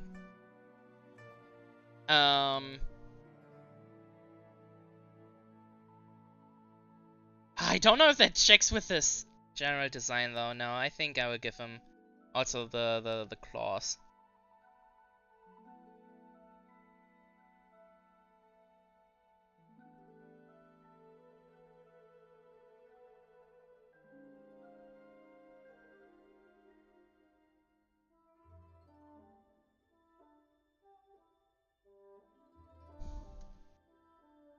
There we go. It just kind of looks better that way.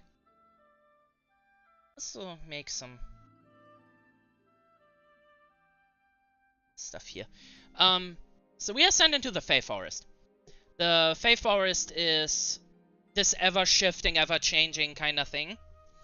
I am the new phase. Oh, it's just video resolution. Okay, that is not too bad. So we are sent into the Fey Forest. The Fey Forest, ever-shifting, ever-changing. What we have been tasked to do is check out a ruin that showed up of a mansion. We go in, there's some fucky stuff that is happening. With the ghosts of the mansion still being there, we get some lore about, this trio of sisters, these three goddesses, that, essentially, used to, like, rule... I think it was, like, that they were neither chaos nor order. Oh, not again one of these. I don't know what these mean. I think it is spam. If it is to boost the algorithm... Oh god, why is the frame rate so bad? Whoa, give me a second. Like, the frame rate is actually poopy at the moment, I think. No, never mind, it isn't. To go back, we go into the mansion. And we find out the person that, killed our friend's, dog grandfather figure.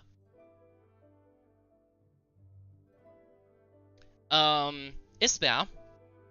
She's been the perpetrator of all of this. And we now have to fight her. In the meantime, we were also, what is happening?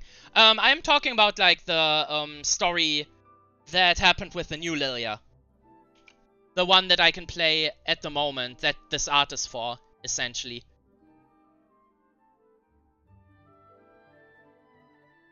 I don't know if... Is the stream freezing? Give me 1 second. Copy video URL. Why is the stream freezing?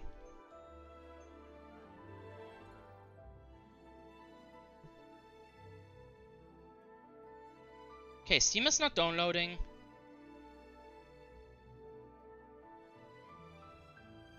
Oh no, that's not you. It's the other guy that I deleted the message of. There has been people that just post like 3 letters, then dot and then 2 other letters, and it's really weird. You're fine. Like, when there's like actual like a topic to talk about, that's super fine. Like, don't worry.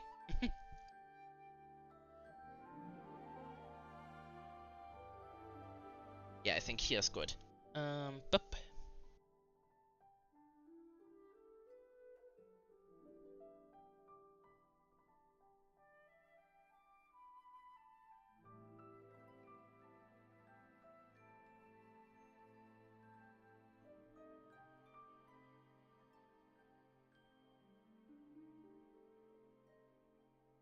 One thing I noticed is that when you have these super long claws, this pose just looks really weird, like this idle hand pose. But oh well.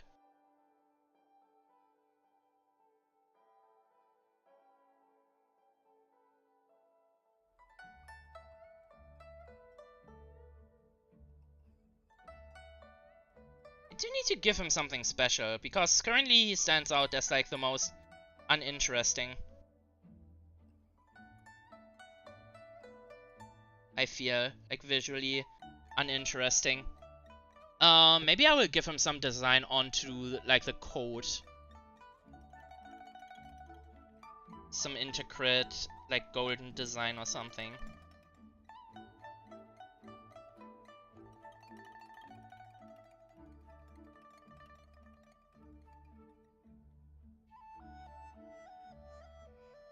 Something like this, maybe?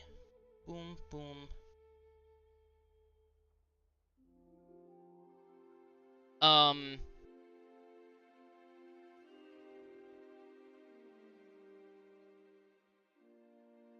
But yeah, so we find her in the Fey Forest, and another a character that is tied to Natsu's story was also sent there, but they lost like contact with her.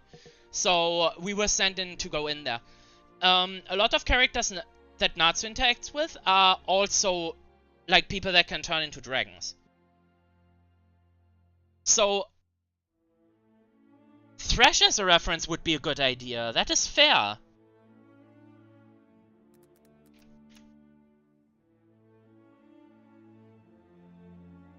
That's a very good idea. Thank you.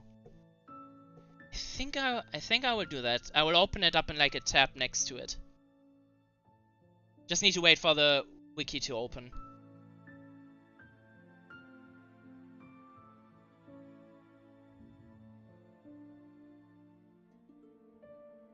Oh, yo, with the lantern! Yo, that could be really cool! Plus I could do something with like the back of his head. Yeah, no, that is a really good idea. Okay, flame's a little bit more wide.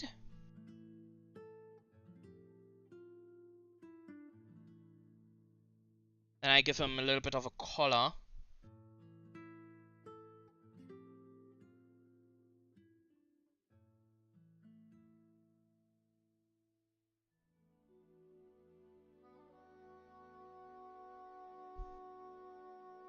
Oh, I could give him like horns so it like ties back to Lilia a little bit.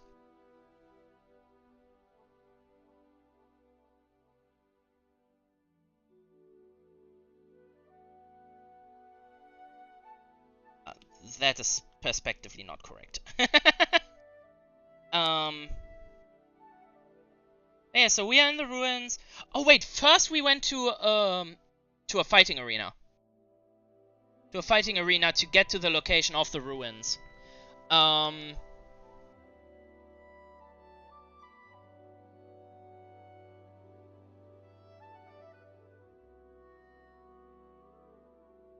We did some fighting there. Met some characters where I think one of them died in the current arc, which is sad, but it happens. He did die protecting protecting a lot of people though, so it's like it's not.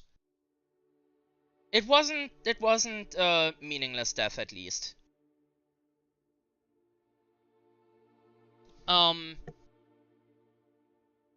Ooh, yeah, like also some flames that go around his hand is a good idea. Yeah.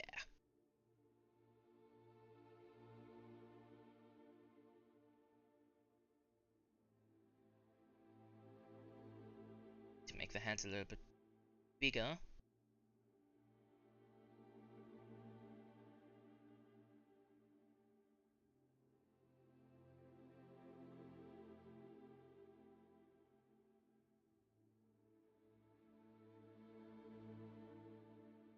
Yeah, that could work. That could really work. I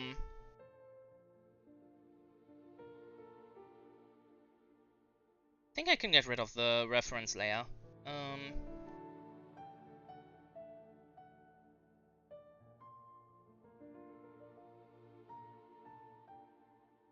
So, as we are in, the ruins, we, find another person that is tied to,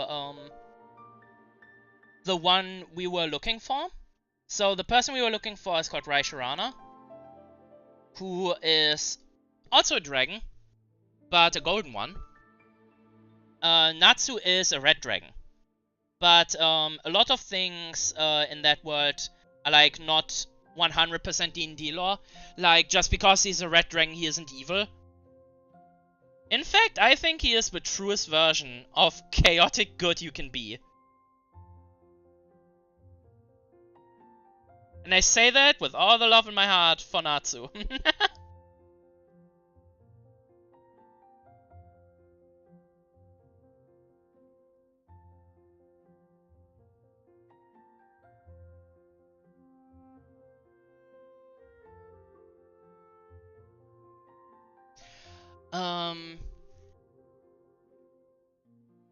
Oops. Oop.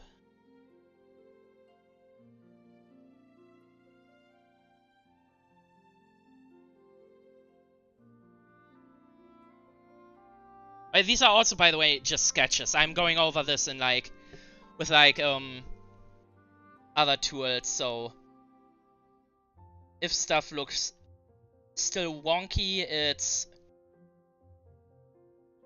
because I will go over it again. But yeah, so Raisharana, the dragon that our dragon Natsu needs to find. We have the lady that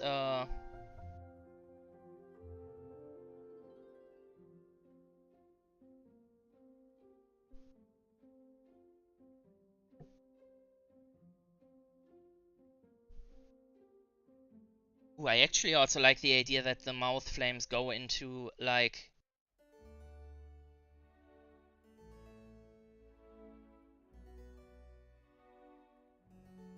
go over into, like, the main fire. Yo, this looks very cool. I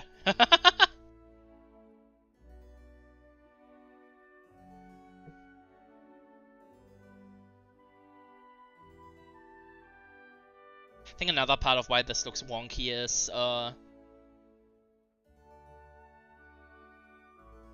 the pose he's in, because I do have to kind of draw him in this pose to still have space for the other characters.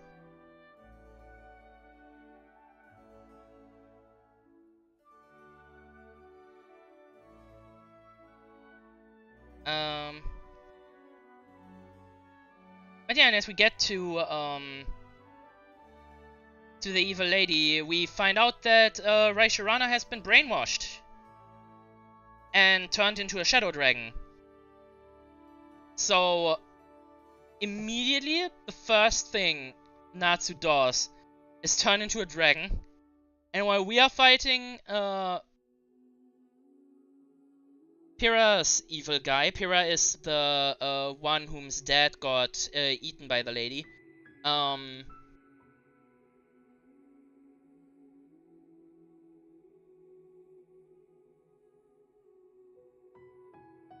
We have a dragon fight in the background, which is damn. That was a really cool first act to be in.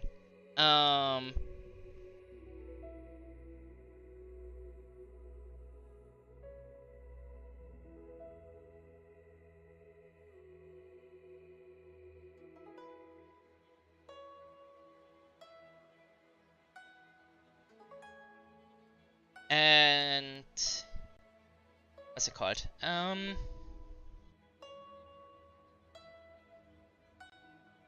So in the end, we managed to get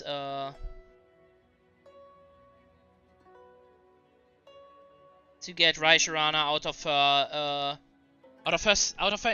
influence thingy, out of the influence thingy of the evil lady, who is, I will refer to her as not Titania, because she's posing as Titania, but we don't know her real name yet. Well, the actual Titania has like died a long time ago.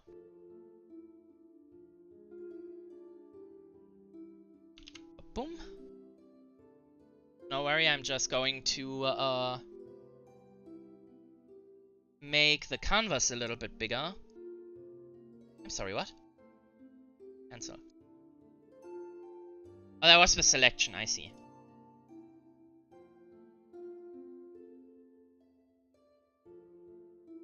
Just a little bit higher. So the ghost can float here. Fuck yeah, okay.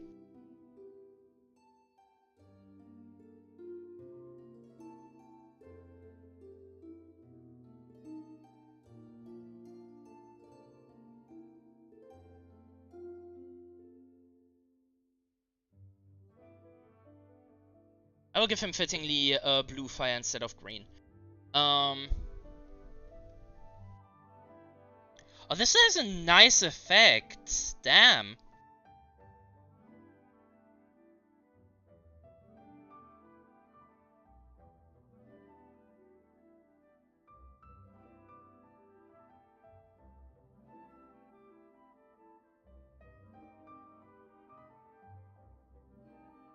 Right, and then I'll do that around here too. And around the lantern a little bit stronger.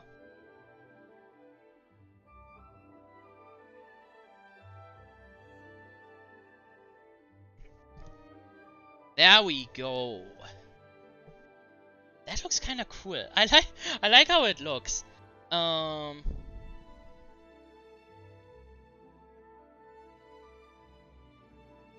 Okay, and then for the ropes, I will make it a little bit more desaturated. Just so we can have a contrast between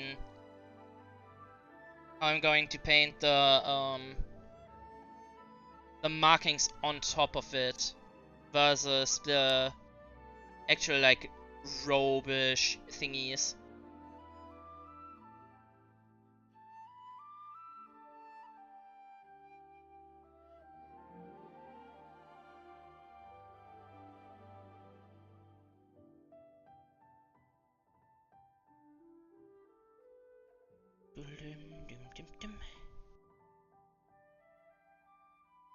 Make the... I could make this really big, really cyan.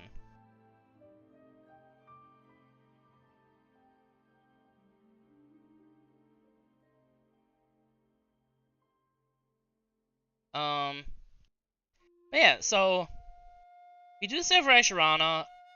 The evil lady, the Fey lady, can escape. And we go back. No, actually, we go forth. We go towards Terrysome Village next. And Terrysome Village is really nice. Oh yeah, I'm gonna save up the stream. I'm going to have it just stay on the page in general, on the YouTube page, on the YouTubes. I sound like a boomer. Yeah, I will have it stay on the YouTube.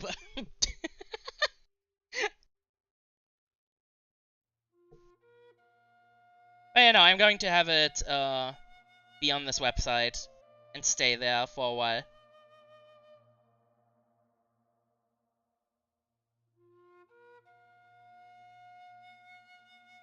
Because originally I was streaming a little bit on Twitch, but it's so hard to reach like literally anyone on Twitch. Like, I've been streaming for like, I think, good amount of a year, and listen, the way we have been talking, I didn't have that since I started. so over a year. It's really nice, really refreshing.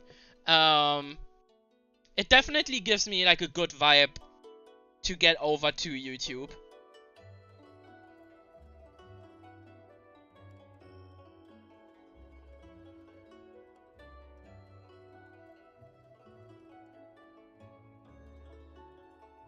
I'm going to give him like the ribs, but I think I will also have flames come out from the ribs.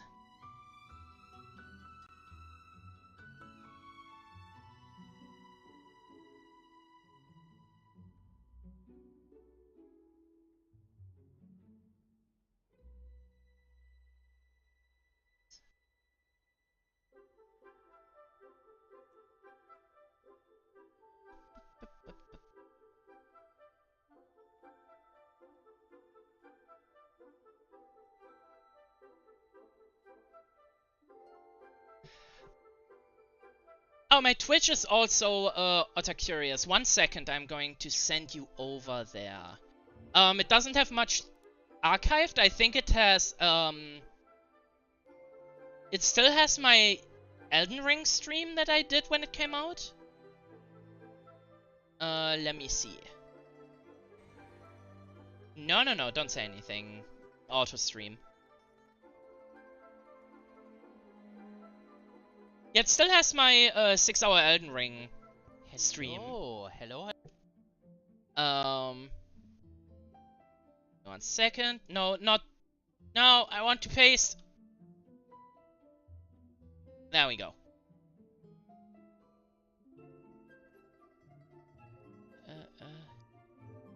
Oh, this is how I turn it off. Okay. I was looking at the elements, so I was like, okay. But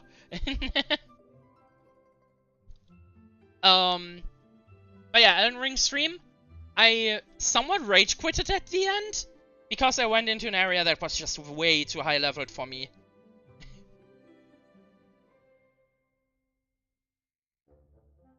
I have been streaming.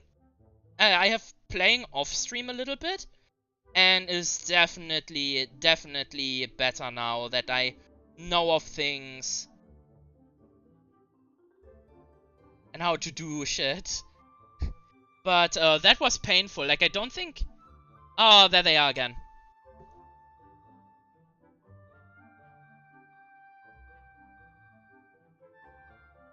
I don't know what those bots are for. But yo, this is a squad. This is a squad. I think I will expand and I will attempt to draw the big Ruth.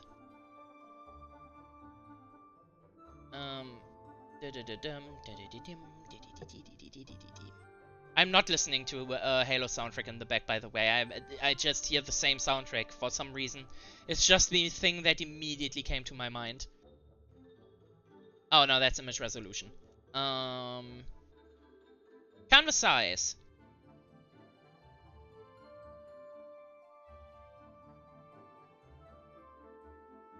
Let's give me this much more space.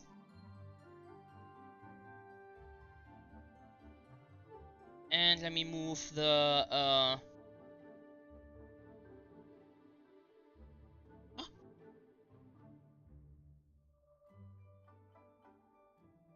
Yeah, you get a little bit up more up there. Then I could put Ruth here, and then I have all of the summons. It was also really nice to hear, my friend told me he thought that summoning could never work in DnD. And he said I proved him wrong, and that was really nice to hear. Let me just look up, what's his face again? Elias from, Ancient Mage's Bride.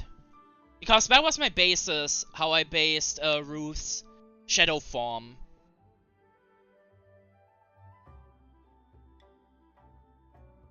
Wait, is that not Elias?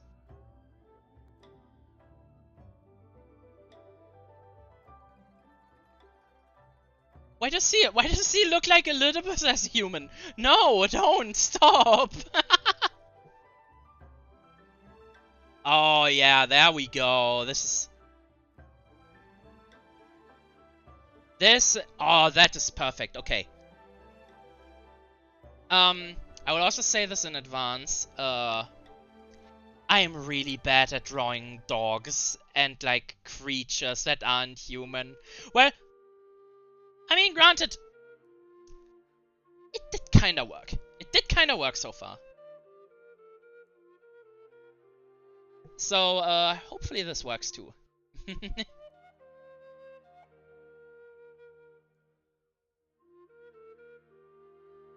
Alright.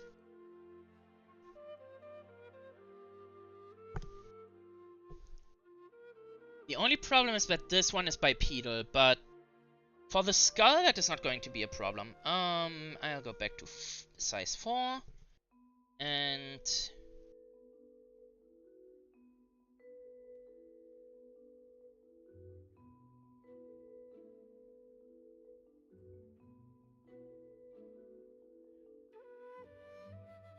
guess something like this.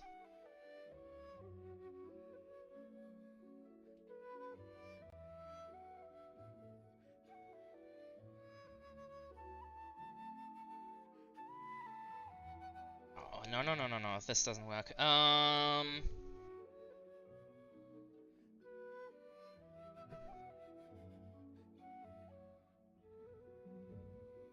This is a cool one for reference, but I... Okay. Wolf. Draw. Reference.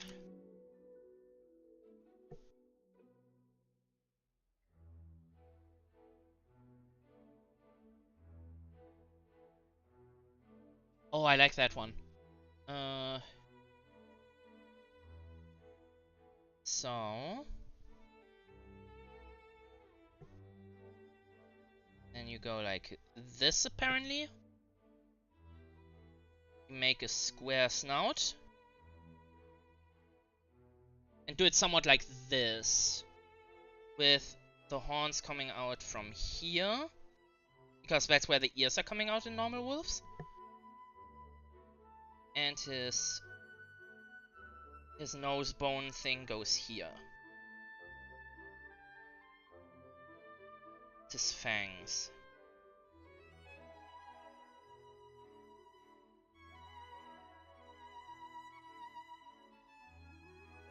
Oh, this has potential. This has potential. Okay, this goes like this.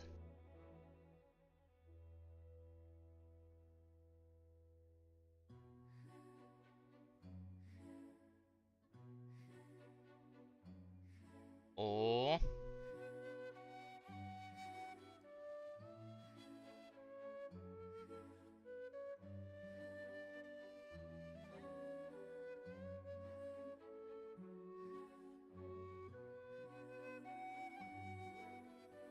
Okay, and then this.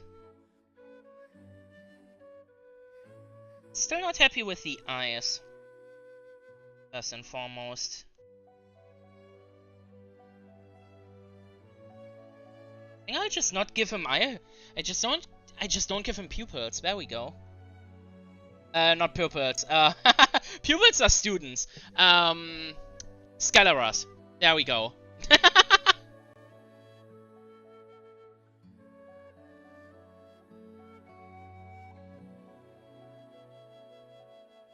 Alright, what do I do for this eye? Oh, this looks... Yes!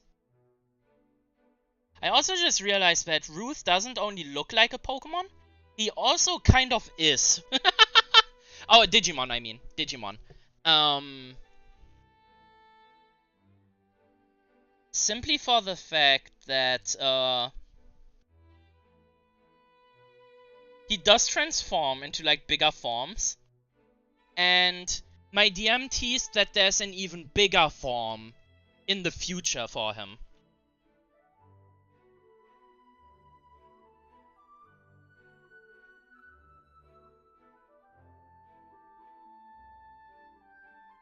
Which is kind of why I want to go to the Shadowfell, because the, he teased that there's something in the Shadowfell for me. But I'm also not, like, stressed about it. Like, Ruth is my boy. I enjoy having 3 attacks per turn.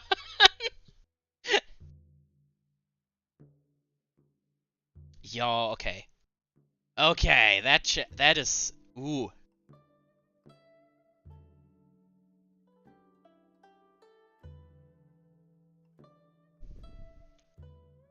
For the rest, I think I will reference this one.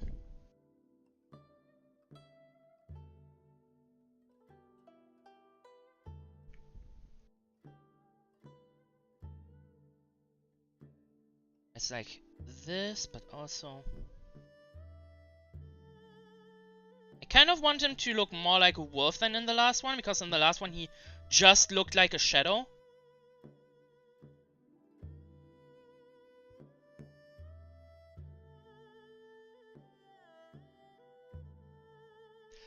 Oh, this looks so cool! Sorry. And then stuff goes like around like this to like the ass part.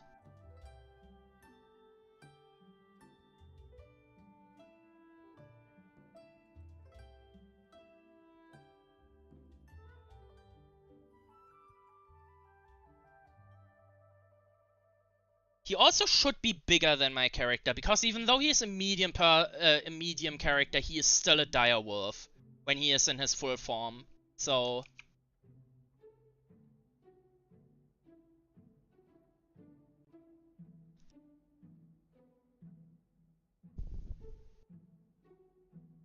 and here I think I can actually go with just like the shadowy swoosh.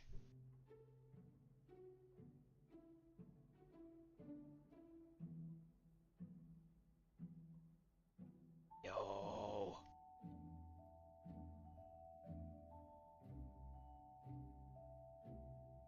Yo, this is starting to look really good.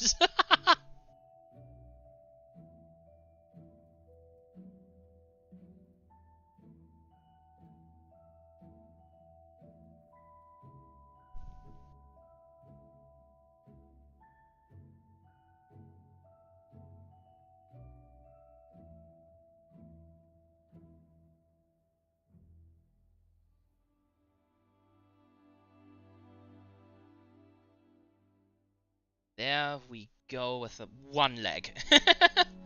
But so far I'm very happy. This is going to be less pronounced here. Stuff is going to be less shaped. Save it, thank you.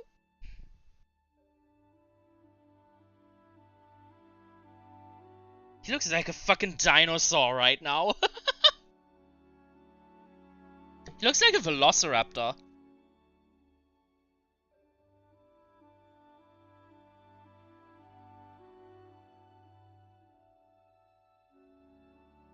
I think this is where I will make the one distinction, where it's like his head is separated shadows from the body, at least for the look.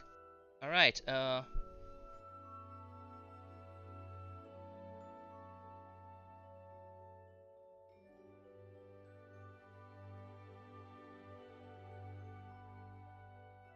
He's very high up from the ground, but I guess that is a wolf's work from the references I've seen here.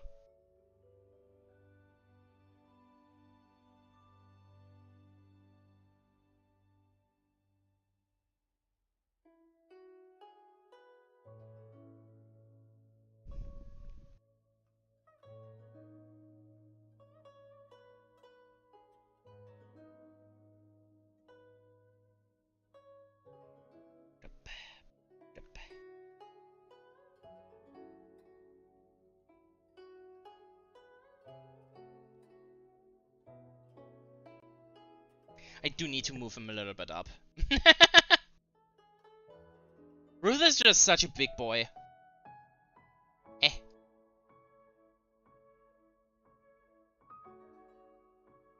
I need to expand the whole thing for him again. Oops, I also caught a little bit of the undead.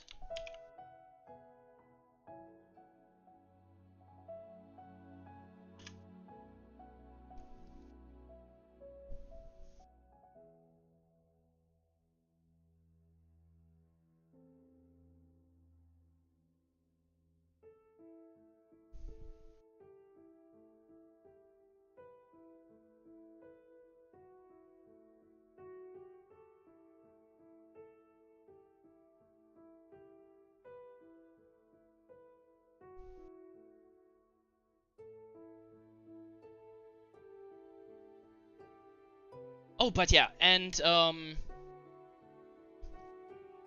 the final part of Leia's story is that she eventually gets to my homebrew world, causes the Feywild and the anti-material plane to merge,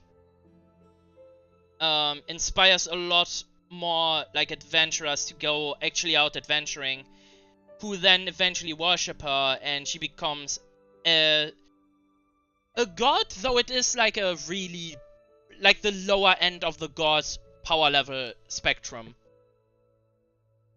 But that will because that will also finish a cycle that every time she wanted to be with people, the people were immortal, so they would survive her eventually. So she just wanted to be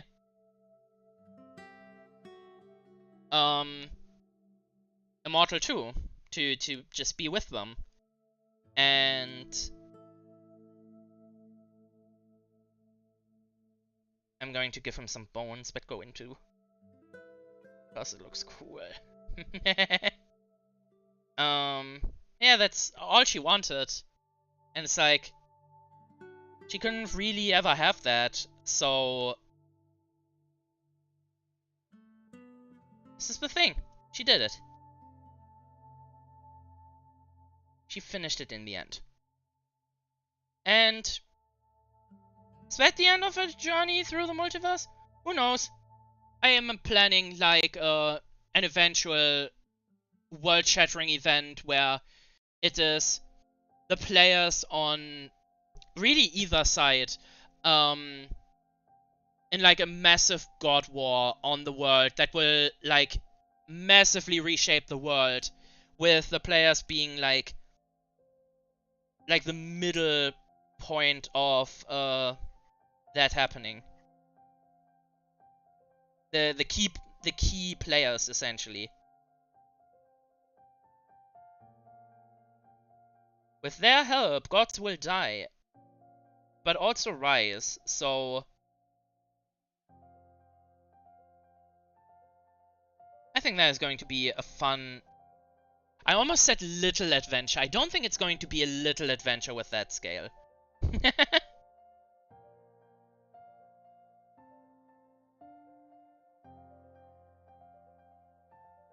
yeah, that is fine in the future, because right now they do need to... oh well, they do have the option to help out the world to survive against the literal manifestation of just the destructive impulse in people.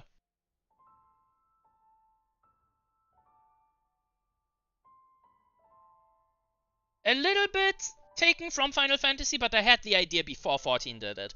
I swear. I have been working on that world since... God, since I was still in my old friend group.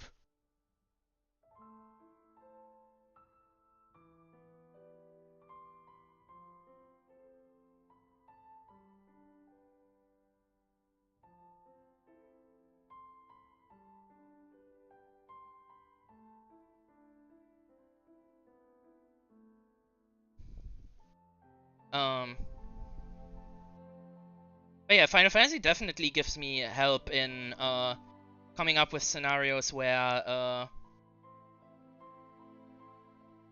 maybe this existential threat isn't this threatening. Like, still threatening, obviously, otherwise the campaign would be snore. But still be like, oh hey, this is kinda serious, you should deal with it. But still on the same level of, yeah, if you guys still want to goof around for a little bit, sure thing. Like, don't worry about, like, something very, very terrible happening while you're goofing around. Which literally is how I introduced it, so I should reiterate that in the next time we are playing.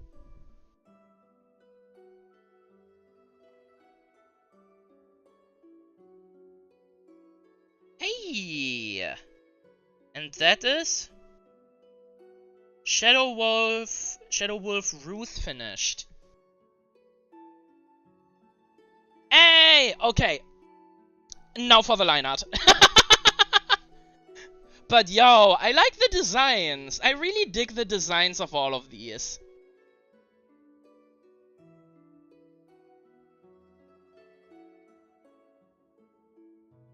Ah, sorry, I had to lean back for a second. Actually, I'm going to turn that off. Merge visible layers.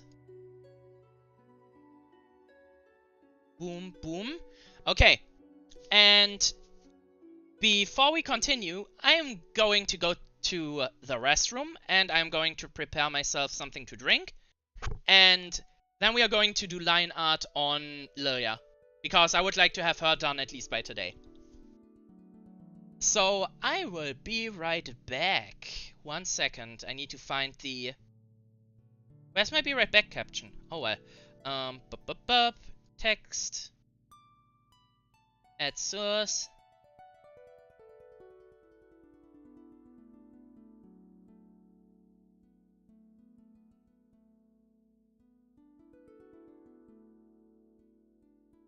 There we go. So I will be right back.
Alright. I am back. Ugh. Took a little bit longer because there was still some dirty dishes in the sink. So I decided to just clean them up a little. There we go.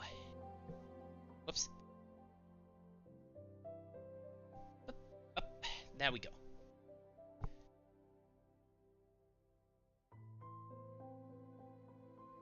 Alright. I have a layer. Then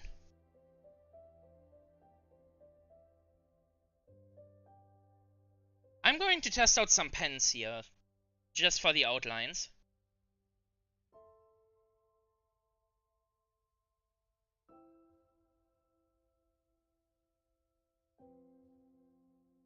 I do like this one a lot.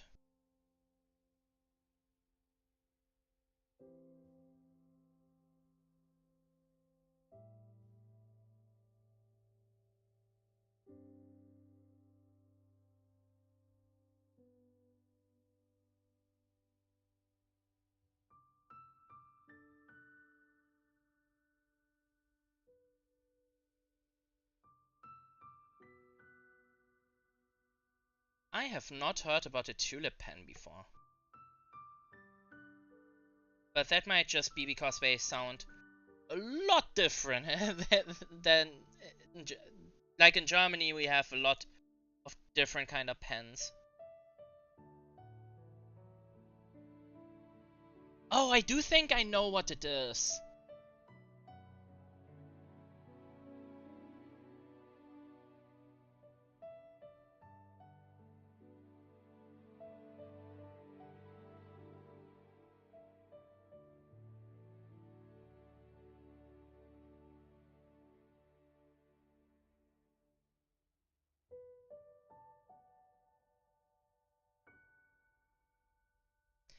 I essentially use the horn curves to put in these little cracks that on the finished one make them look like lava is coming out. That is like something that I made unique to that layer. Because I do like to give my DM something that is unique to their world with Lilia. Like that they can say this was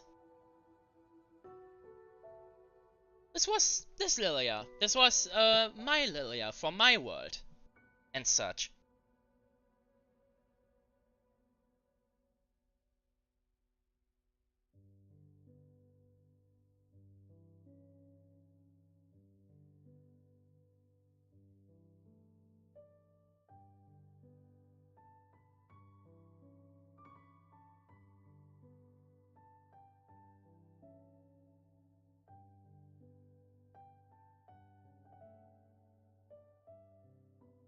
Should do like this.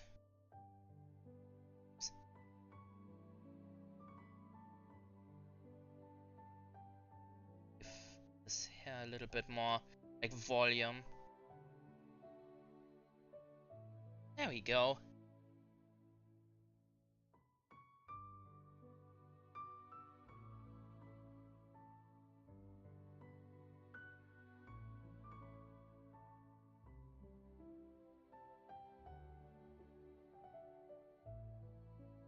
Okay, I'm drawing on the correct layer.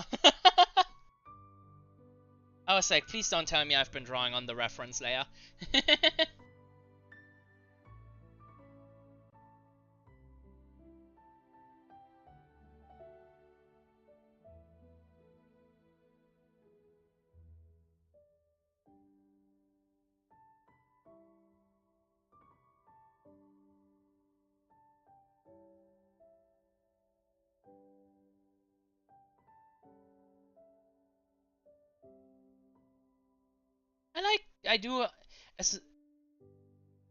I love every story that Lilia could be in, but I really think that this one has been really nice for her, like, character. just in the sense of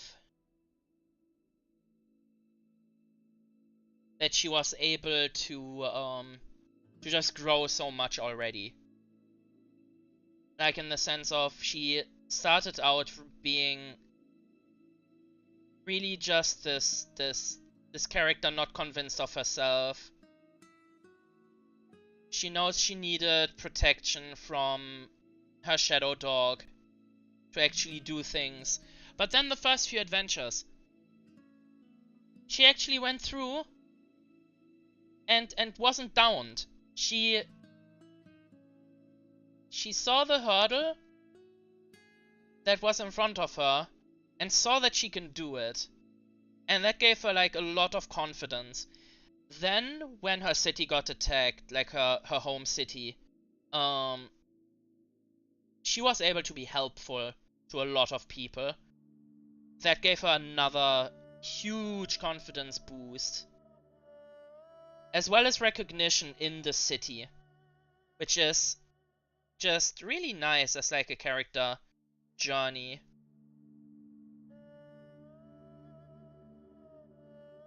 For her. Simply compared to what happened in the first campaign with her, where a lot of the people thought she was just annoying. Not the DM though. The DM always was very supportive of Lilia, which I do very much appreciate. It was more the other players that weren't, which is like, oh, okay. Yeah.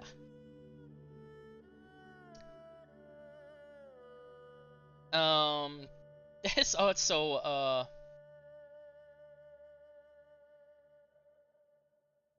the addition of, oh, program, please.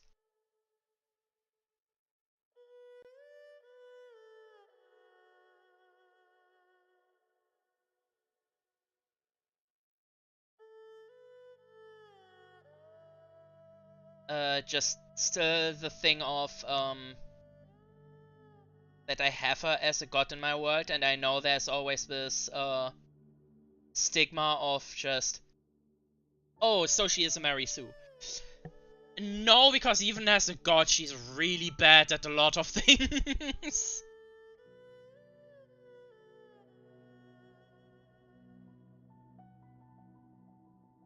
I have given her the role of like the PC mentor because I think it really fits her character.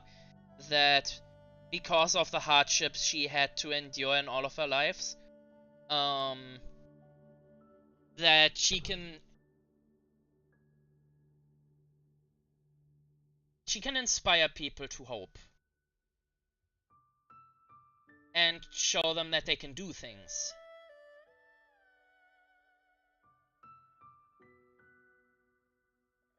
And that is just something I really like about her. And always like playing her, that she's helplessly optimistic.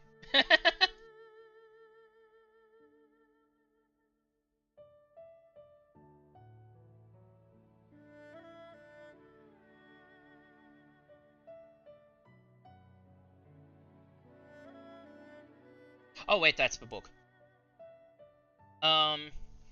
But yeah, I put some references to items from the campaign on this character because I want to use her as my token in the future. One is this book over here. You cannot see it very well because it's like strapped over with stuff, but this is like the Dunamancy book that she carries.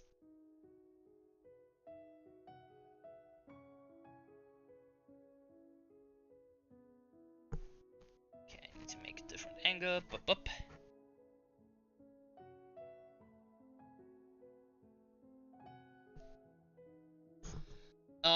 Then her footwear. So we started out making jokes because she got the boots of the boots that make you resist cold. The winter boots. That she's just wearing Uggs. So, yeah, this is it. These are her args. Wow.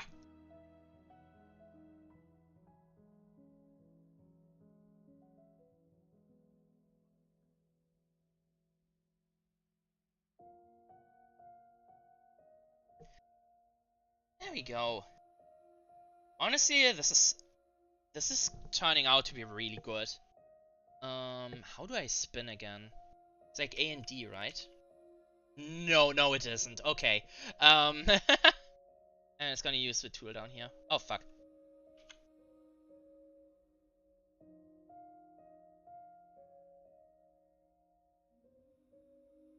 I want the main belt to be recognizable without it being like twice the size of everything else.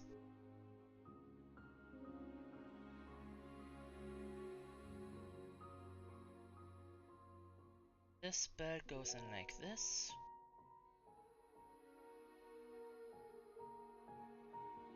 I think the metal is like here.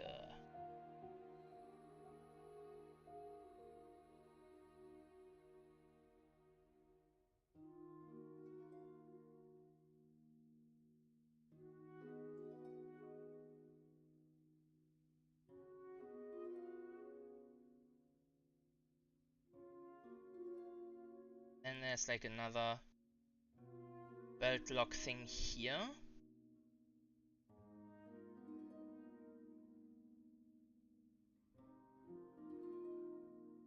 It secures the book.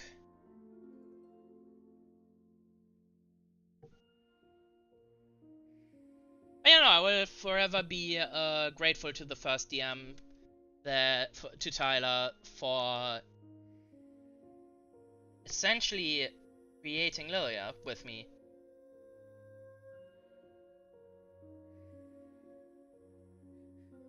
Because you know how everyone has like this one character that they like the most, that is every player's or DM's baby. Mine is Lilia. I love her. She's my baby.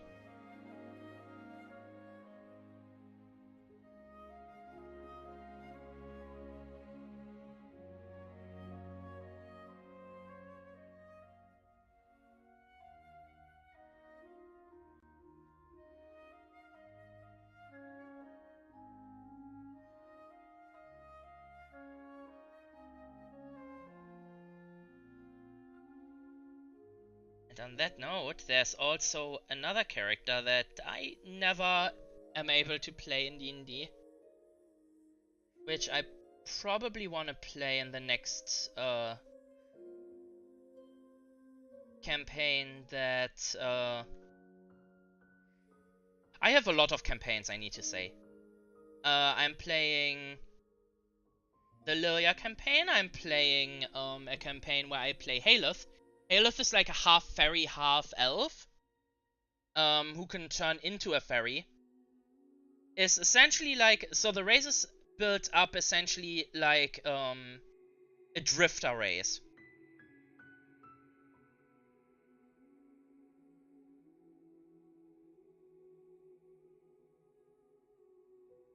Just with Fae in mind instead of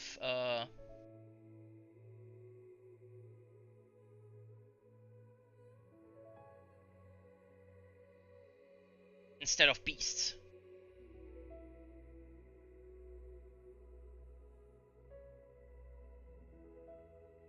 And I think when Haleth's campaign is over, I think I will ask if I can play a Mela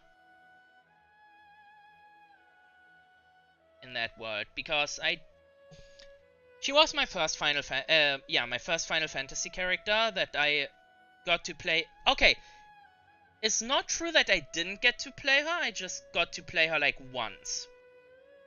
And then that campaign stopped.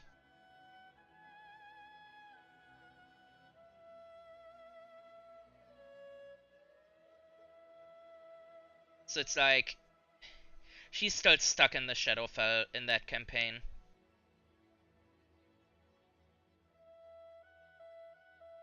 That was the railroady one that started it all, essentially.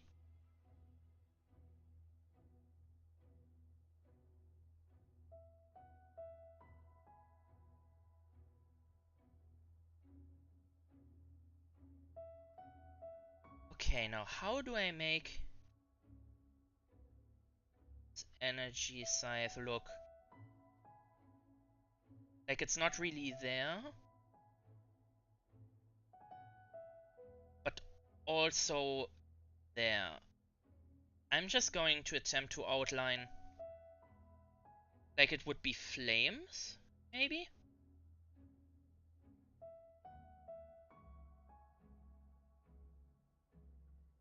Oops.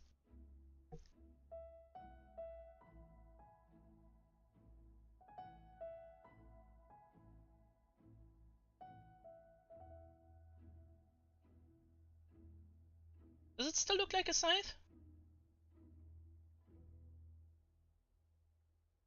I want to say it still looks very much like a scythe.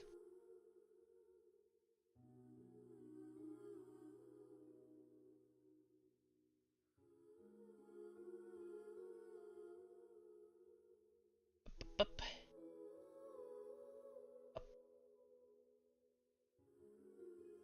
Oh, that overlaps here.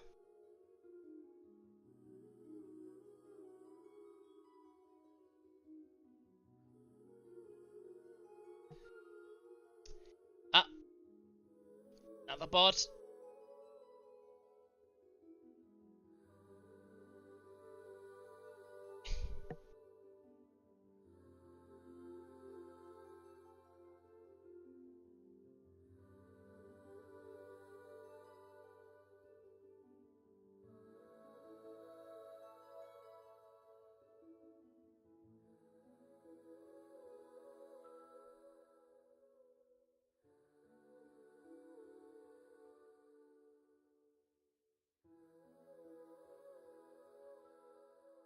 Sorry, I need to be a little bit quiet because this requires a bit of concentration. There we go.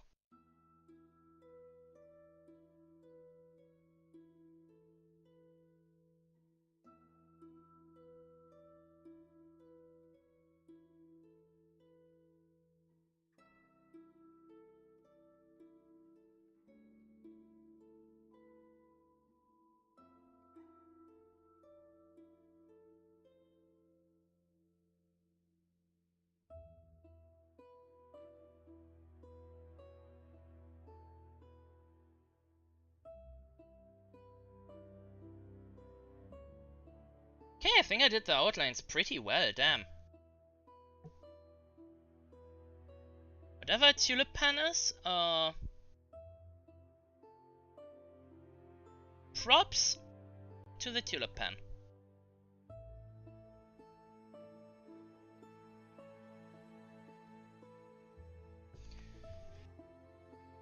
Oh yeah, and then... Whoop. Oh yeah, and the back part of the scythe.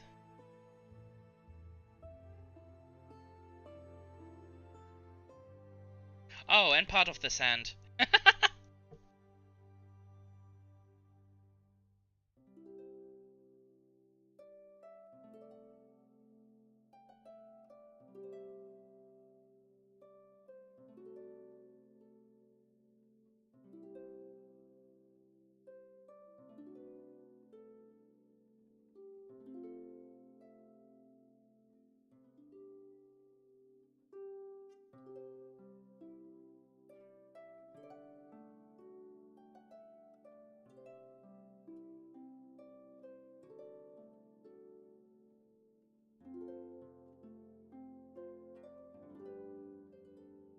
Woo!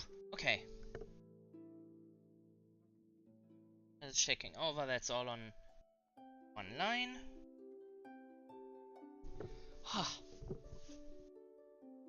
Okay, now for the finer details, I will go 2 times and... Oop.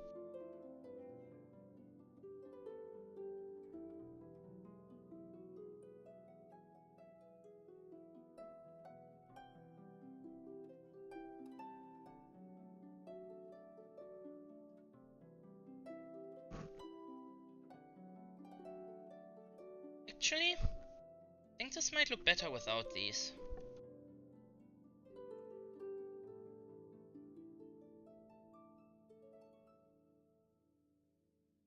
Okay.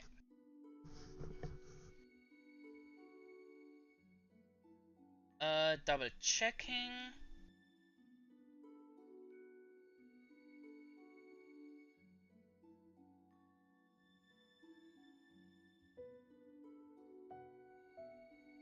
Oh yeah, here I can put some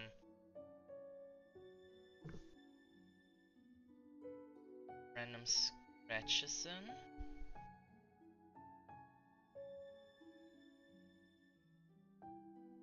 Oh. I need to make sure that I don't cover the half of my face where the camera is pointing to, otherwise that is going to be a problem. Yeah, yeah. I think I might actually combine some of the strands she has too. Oh, I need to make this eraser a little bit smaller. Like, I think these ones specifically can be one. And these two can be one.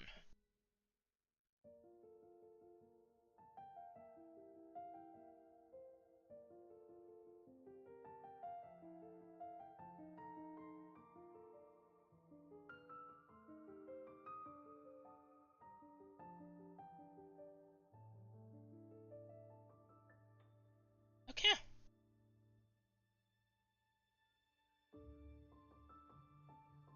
I like this a lot.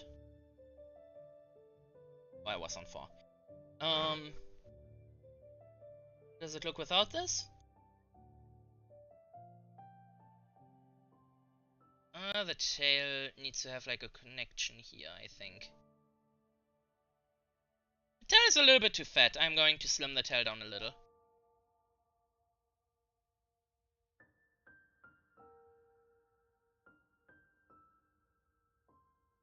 There we go. Oh god, the book.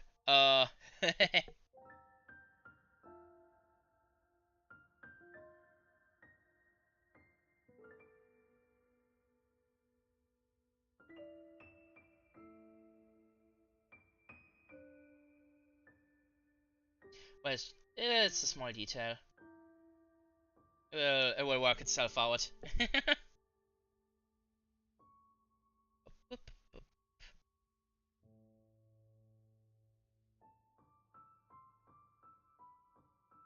To make some belt holes.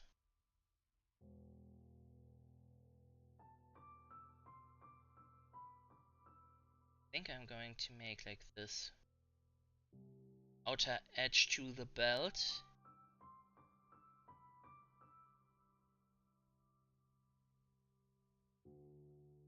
To give it a bit more existence, so to say. Whoops.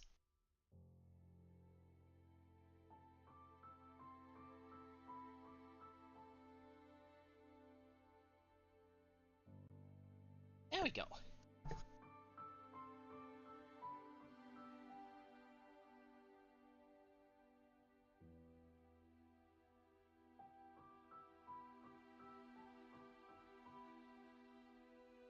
Alright. Oh yeah, right, this is also a belt, technically. I think I will not make belt holes in it though, since you don't technically do that with like bags.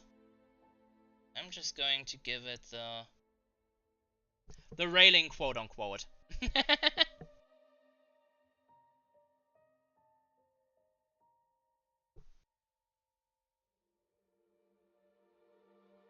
Think I might give her coat a little like seam.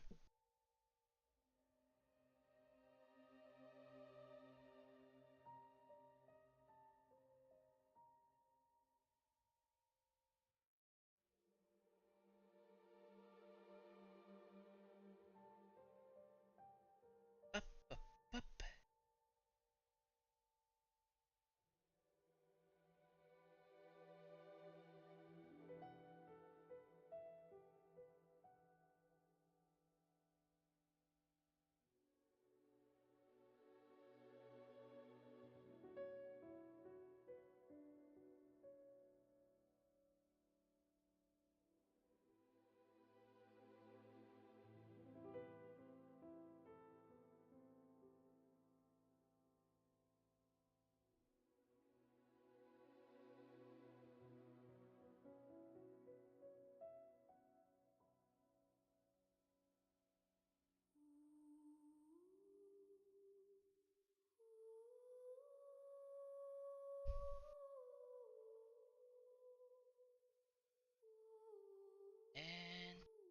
Done.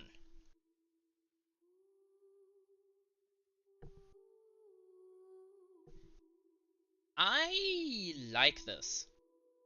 I like this a lot. I do need to make the eyelashes a bit thicker on this side of the eye, I think.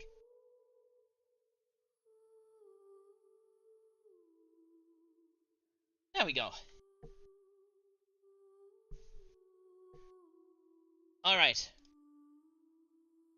I know usually it's like line out everything and then color it over. I generally like to have like one piece finished at a time.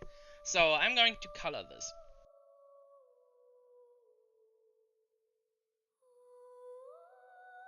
I just need to check if I have the appropriate... Nope. Yes. This is the red.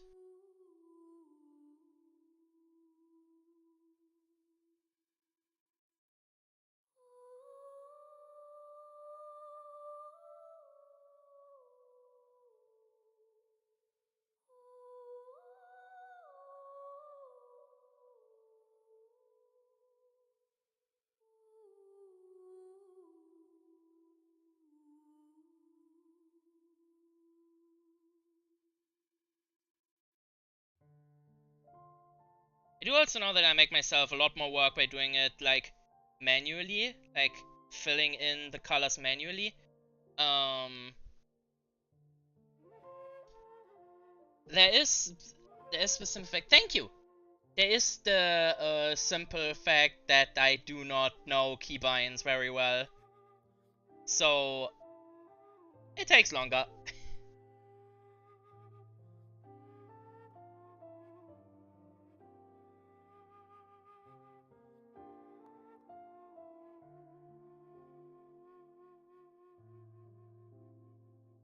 Now for her tights, I kinda wanna see.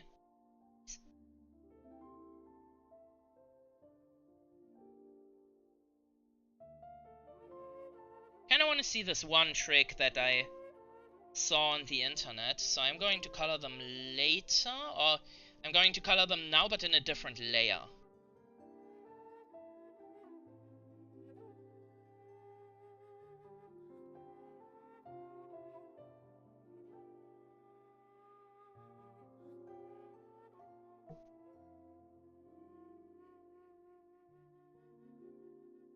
Okay. I do also usually immediately do the shading with the color. I know that isn't necessarily great. It works for me, though.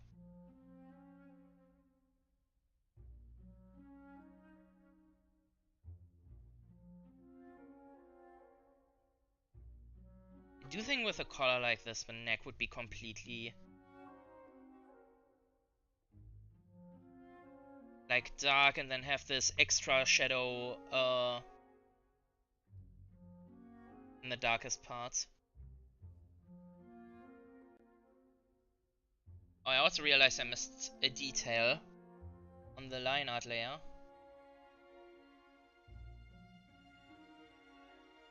Which is the inside of the ear. I've drawn the ear, but not the inside of it.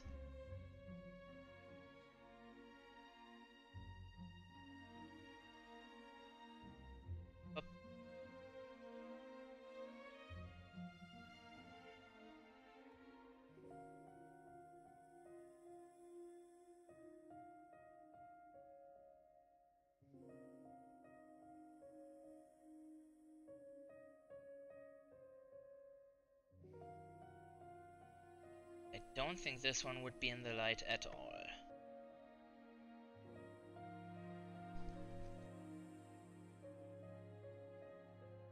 The tail, I think, kind of peeks out from the coat.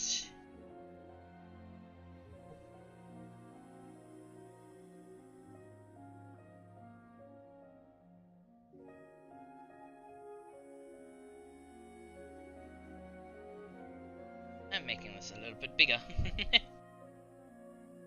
There we go.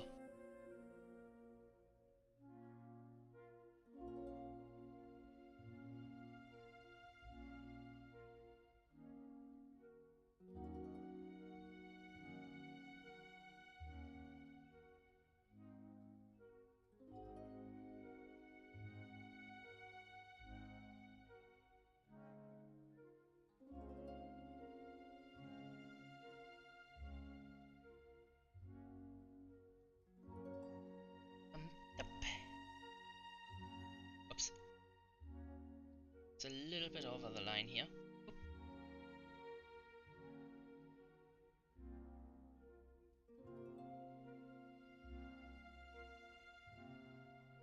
And I adjust this here.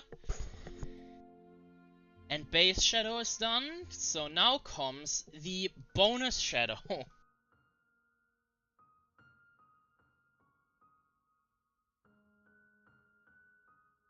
Which is just for some reason this... I do not like this dark purple for that, honestly.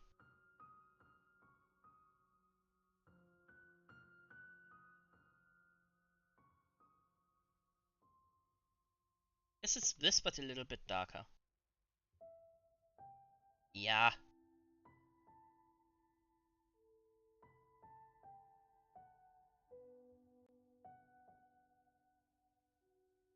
Does that look like something?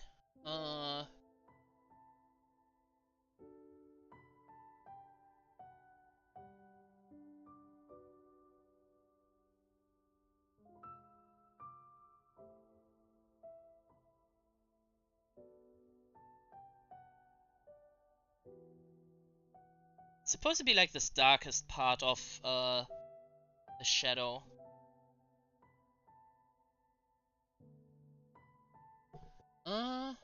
Doesn't look too bad.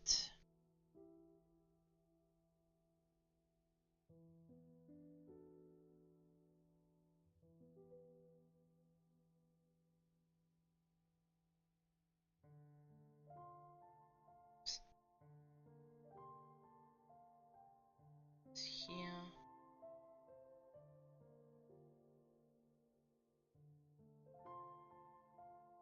Up like the last part of the fingers.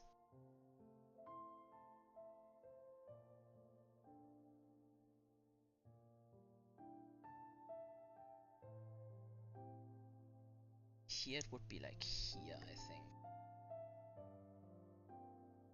Obviously a little bit curled because the tail is round, three-dimensional. Yeah, I dig that. I dig that a little.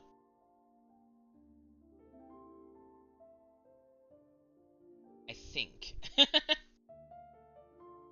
I'm not convinced. I'm just going to revert that back to normal shading.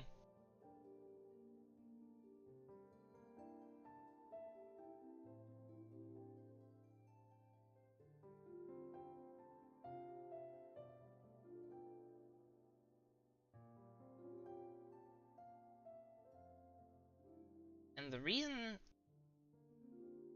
this is here is because she has two eye colors.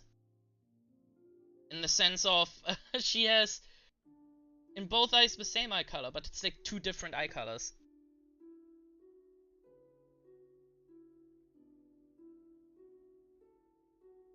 One is like the scarlet red and one is more of a blue color. Yeah? Okay. Now for the horns.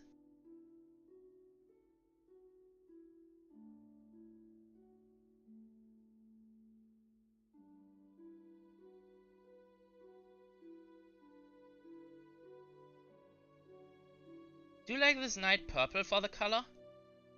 Because I do not really need to shade them, as they have their own light source attached to them, technically.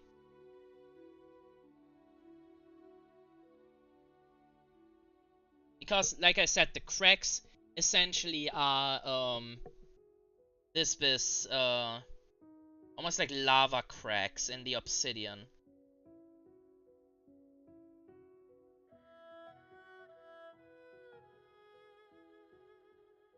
This is also why in the Vtuber model the horns are blue. Originally, her horns were... I think they were like a reddish tone. Like, different from the skin, but like... still a reddish tone. Alright, for the next part... I need to make one thing below.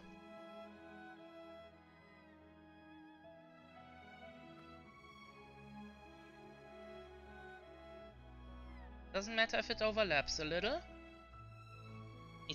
I need one thing below the line art and one thing above the line art. Because I'm going to put in the glow now. Just so I have that done with, because that is the biggest part of it. 15 should be fine, yup.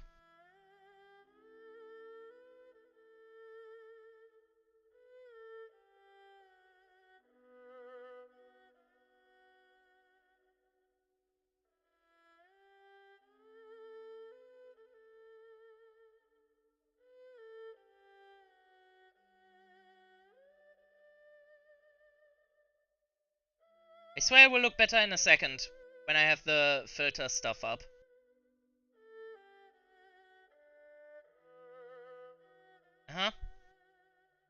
Program load, thank you.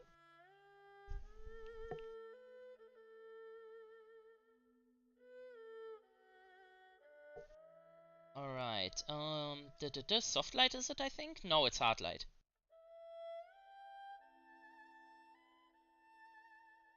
There we go. This makes the horns glow really nice, so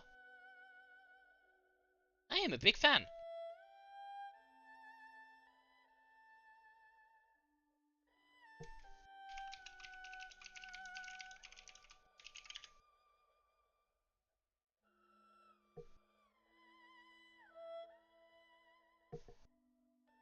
Alright, and now I will proceed to the hair.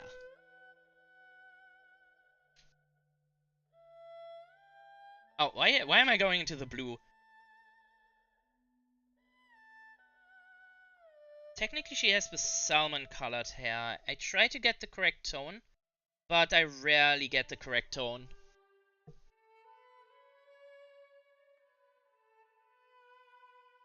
Yeah, no, I think I hit it.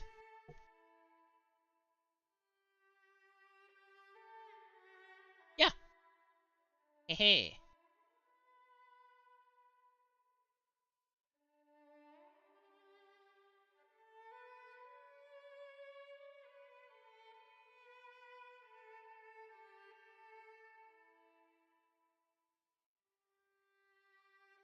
Dim dim dim dim dim.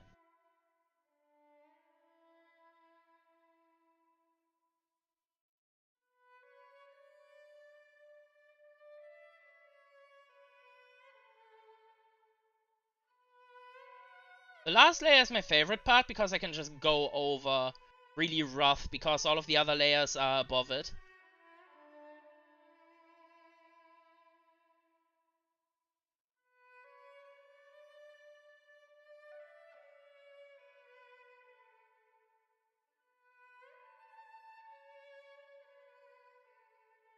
There was also a time which was really fun, where so our DM has potions of undiluted chaos.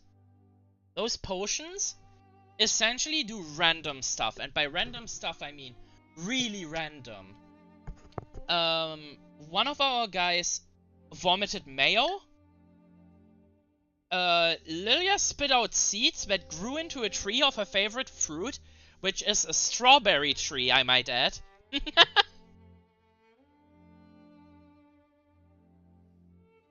Which means we have the first strawberry tree in the world. In our house. In the middle of our house. Which is the lesser nice part.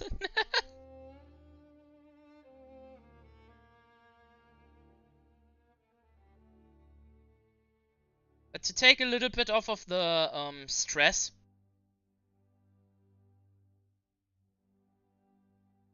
of the fighting in her city, she and the others decided to just drink one of the random potions, and Lilia essentially got desaturated. She lost all of her color.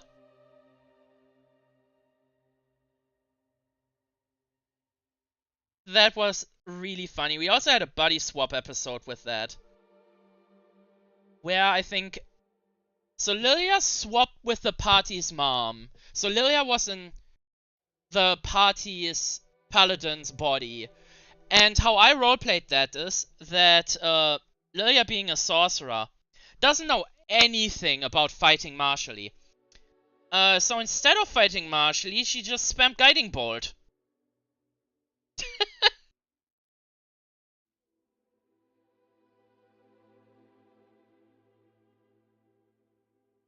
The barbarian got Lilia's body.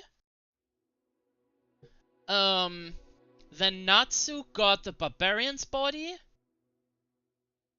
And Star, which is like an NPC that is with us, Baroque NPC. Got Natsu's body. It feels like I'm missing someone, but I think I said all of them. Oh yeah, right, and Terry got Star's body. Which is funny because Terry and Star are a ship. Terry is the paladin, by the way.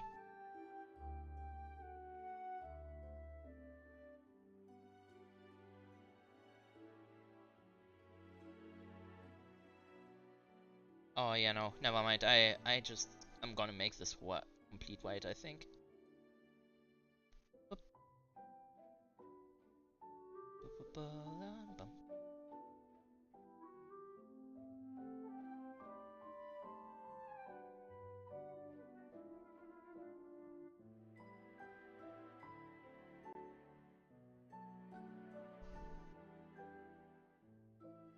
Doesn't look perfect, but it's good enough.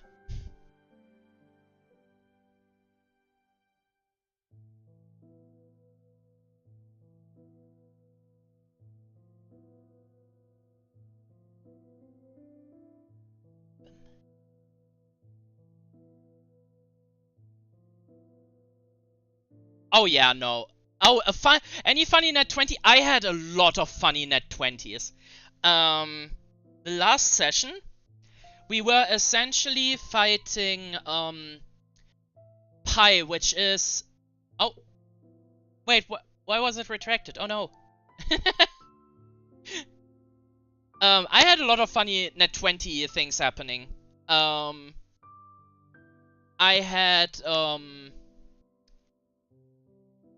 had in a not last session, but like one of the sessions that happened recently.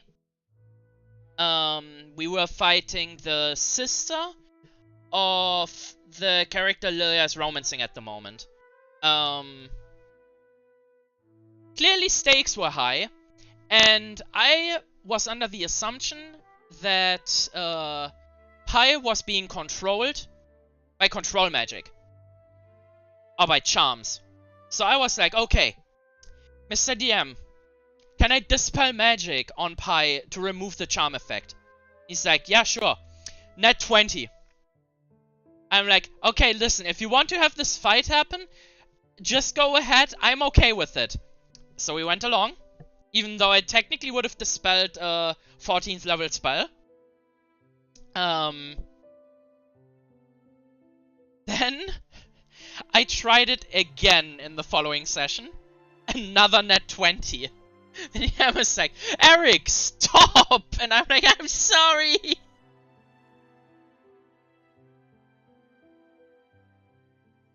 So yeah, that was funny. Another funny one that wasn't me, but that happened in my campaign, was Natsu's player just randomly saying, hey, Mr. DM, do I have a dump truck ass? And then he rolled without me giving him an answer, and he rolled a net 20, and then it's like, say it! Say it! And I was like, just like, you have a dump truck ass.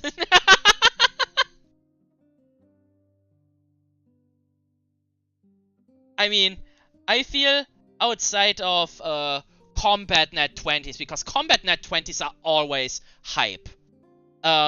Those are the funniest ones, I think. I do need to round out the eye a little bit.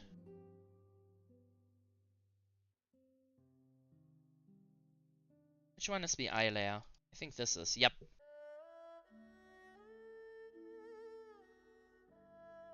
There we go. Better. Way better.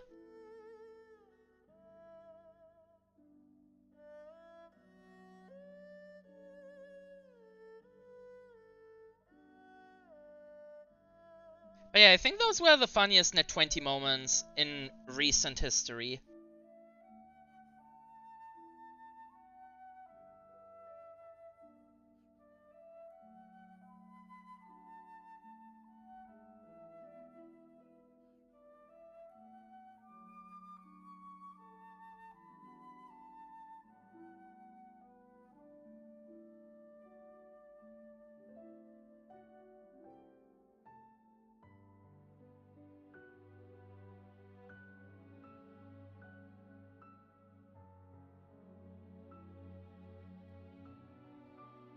Oh yeah, also to explain this color choice, her father is worshipping the dragon god of the night sky and like the stars and science because he's an astronomer.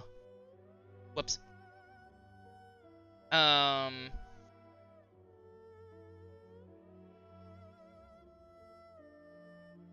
she essentially was given clothes at the end of the last arc.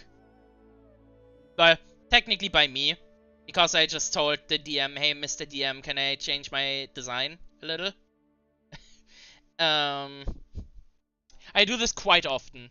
A lot of my DMs do not appreciate me switching clothing that much. Thankfully, this is the one that actually does, so thank goodness.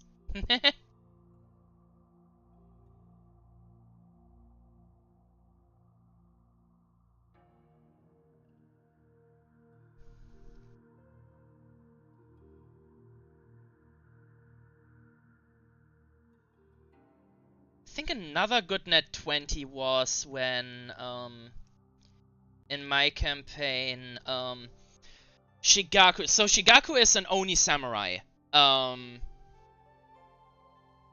He is played by the same person that also plays Natsu. So he is like the chaotic, the chaos incarnate in the campaign. And it was really funny. Not only did he do the dump truck ass, he also managed to convince the captain of the guard that one of the PCs, sorry, I zoomed out too far.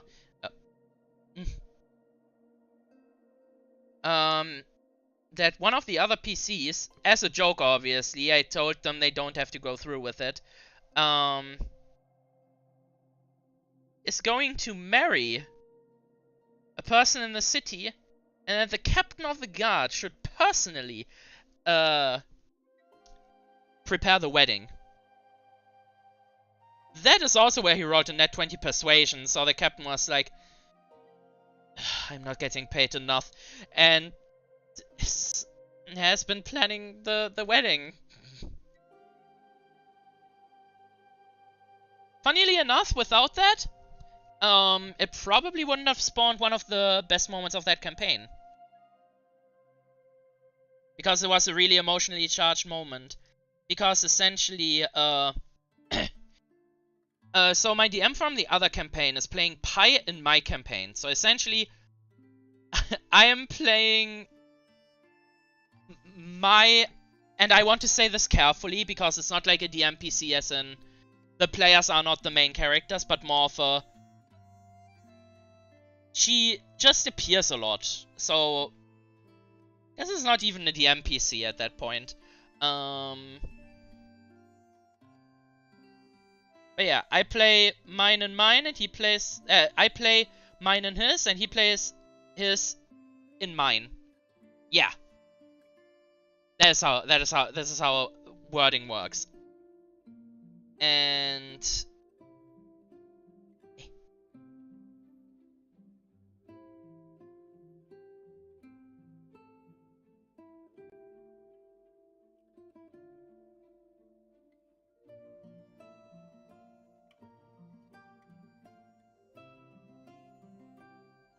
okay, gonna zoom in to fix it on the belts. And yeah, so the character Pi is shipped with in my campaign is how do I say this without sounding weird? Like an accidental, not really an accidental mass murderer, but essentially her family used her to essentially like slaughter a whole bunch of Oni, because the people in that part of the country believed that Oni are exactly how the stories portray them, which is that they kidnap children to eat them, etc. Like the standard D&D Oni stuff. And that the Oni are essentially demons. And she used to believe that, as it happens when you grow up in that kind of environment. However, she eventually figured out that Oni aren't bad people. Shocked by that, she then like stopped pursuing blade singing. Since it's kind of like a trauma for her, since she was forced to use it to hurt innocence, essentially. And she kind of has to come to terms with that. And it was a really nice scene with Pi essentially saying, hey,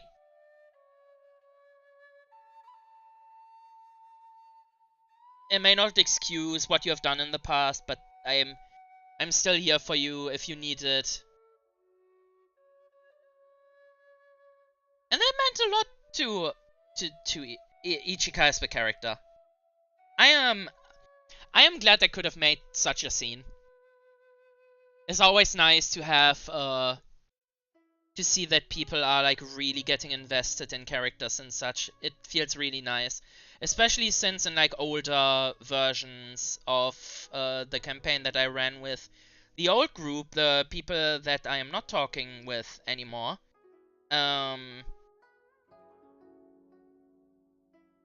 essentially nobody cared for the NPCs, or most of the NPCs. And it's just nice having people wanting to experience the NPC's storyline. Or the NPC's, like, growth, rather. I do also still need to figure out some stories for the NPCs that have their essential plot being done. Or some that they took on board that I have not anticipated any plot for.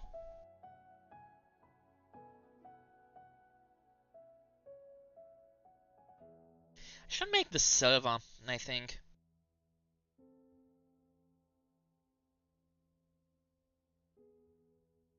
Rather than gold. I think that fits the knight better.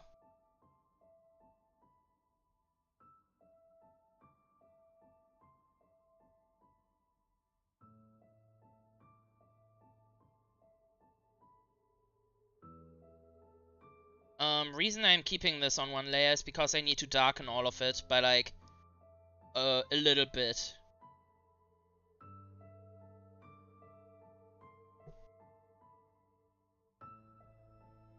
Yeah, and currently the city they were in for a long time, that they just returned to, is getting attacked by hobgoblins from my world's version of the Underdark, who all worship this many-eyed creature, this great old one.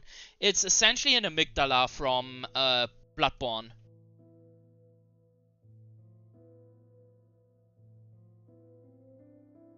And the city is currently besieged, and they are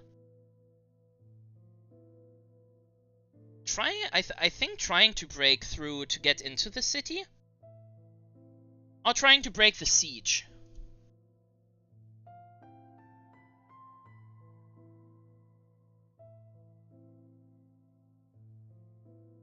This looks neat. It will look a little bit neater when it's darker, but this already looks neat.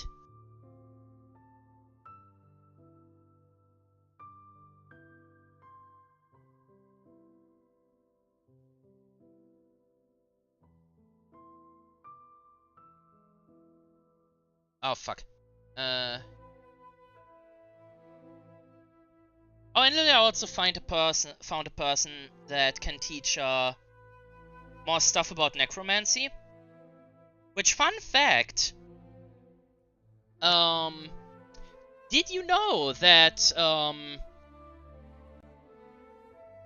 think it's race that revives people. The fuck is going on there?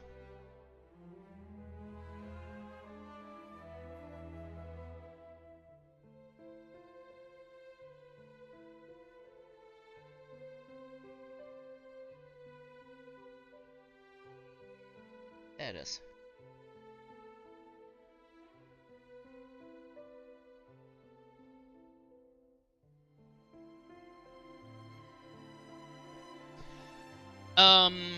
But yeah, that's a necromancy spell. Reviving people by the church is a necromancy spell. And it's just interesting to see that, just by that fact, you can put so much ambiguity, like moral ambiguity, into necromancy, and that necromancy per se is not bad, but how it is used.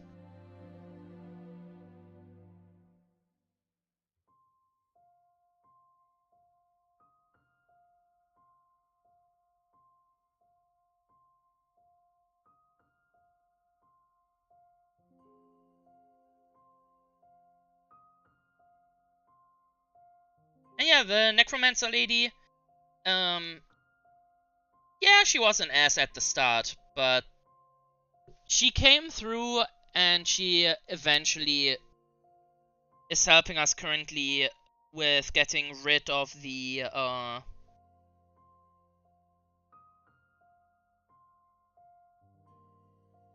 magic tower thingy.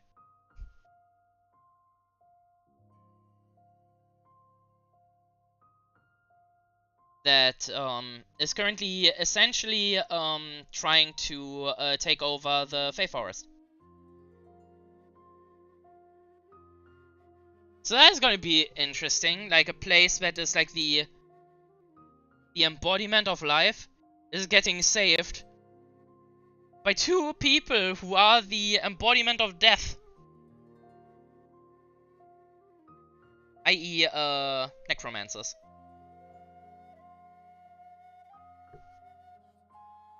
I do think that's a cool story to go on.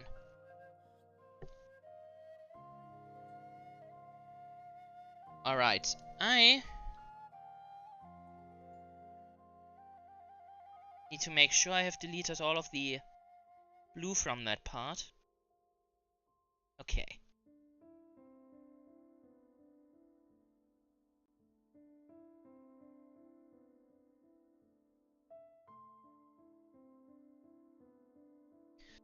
So I need to clean up a little around the edges there, and Control U. Now make it all darker.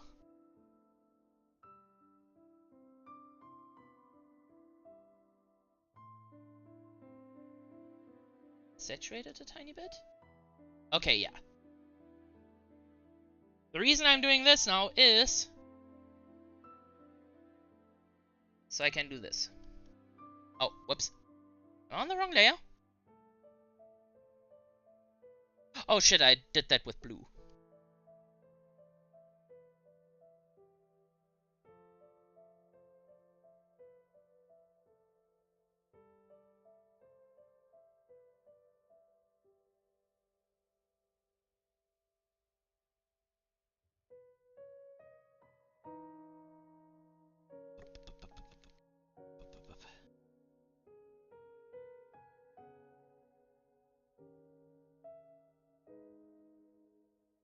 Once I realize what I can do around the seam.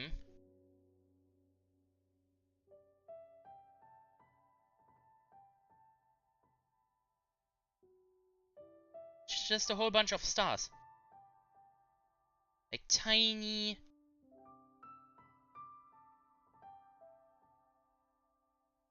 stars that make their way around there. Partially illuminating this pretty dark outfit.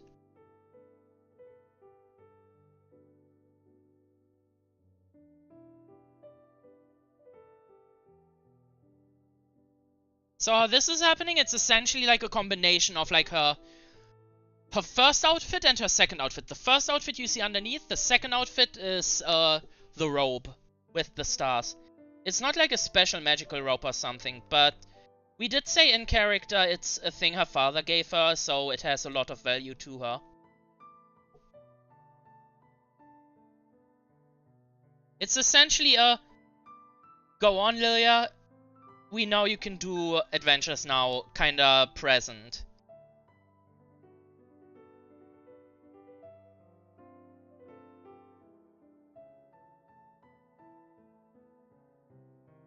So it means a lot.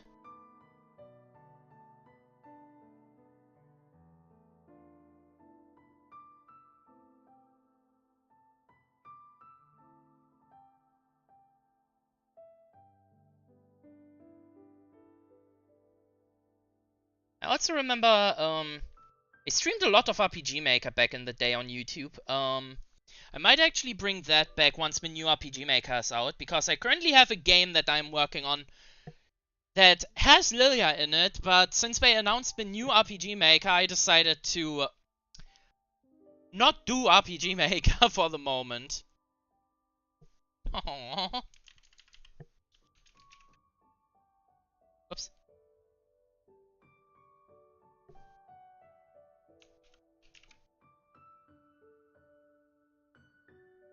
I mean, at least not like doing stuff inside of RPG Maker. I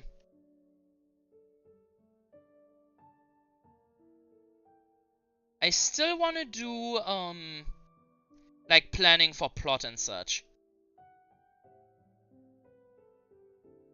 I do need to do some replanning of like the world building, for example. Since originally, only certain races can use certain spells, and I feel that is just restricting for no reason. So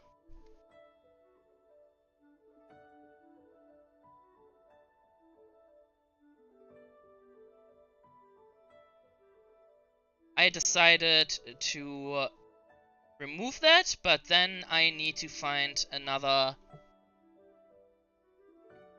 like special thing, I think.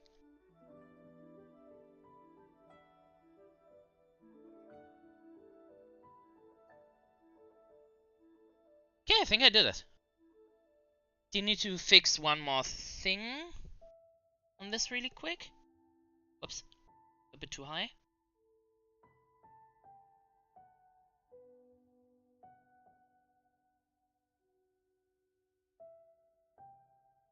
Because I messed up the sleeve there.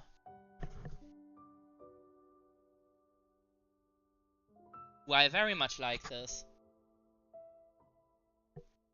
And I take this darkest part.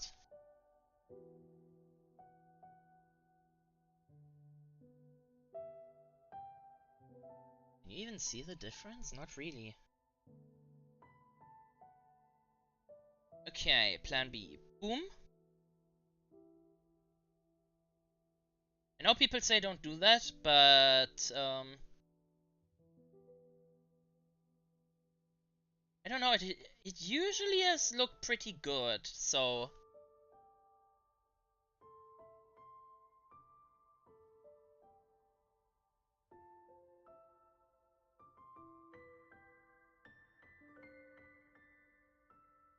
it's essentially just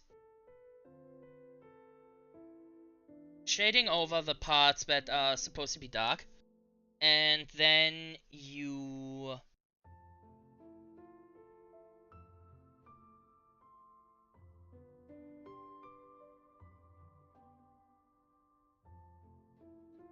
And then you just adjust the opacity, put in some lighting,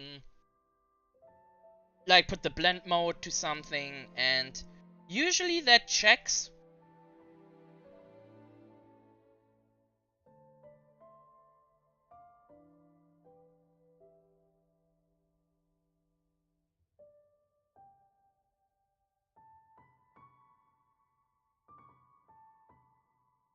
I must say, I definitely should not be having the layer on that I have just drawn over, because you cannot see the shadows very well that way. That all comes. That will all come.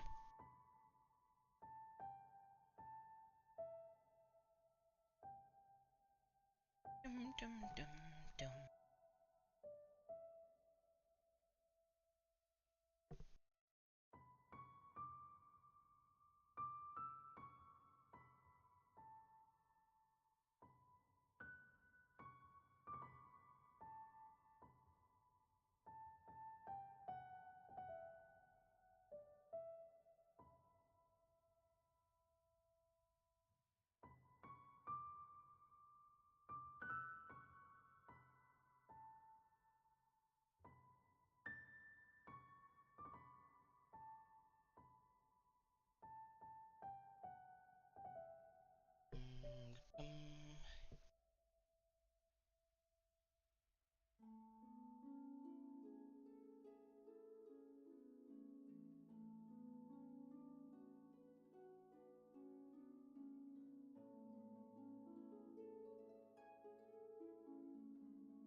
You kind of like this. This kind of looks like not cell shading, but I know a show that does this shading style like this.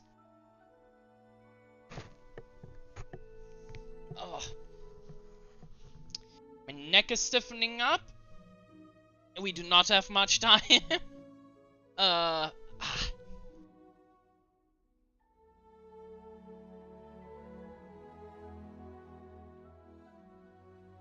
Oh wait, that's not even drawn yet.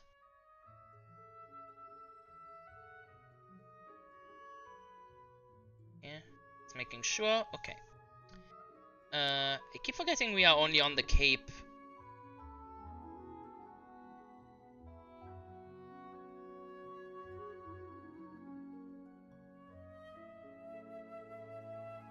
Oops. There we go. Whoop.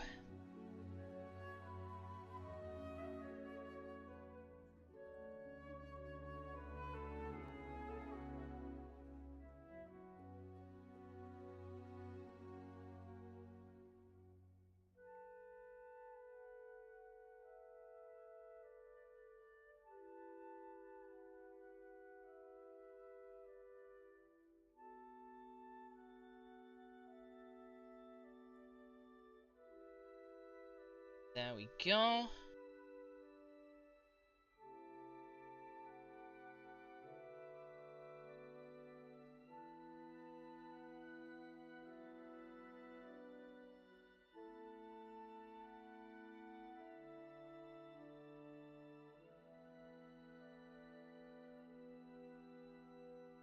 Okay, now the entire back part here.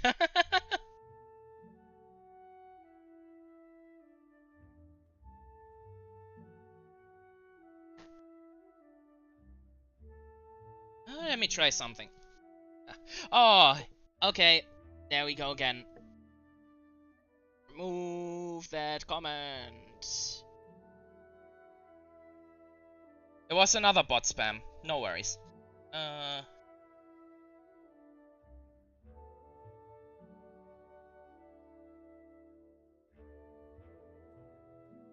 You need to check what they want, because it's like, it's not even a link to something. It's just this weird text that they post. This is weird.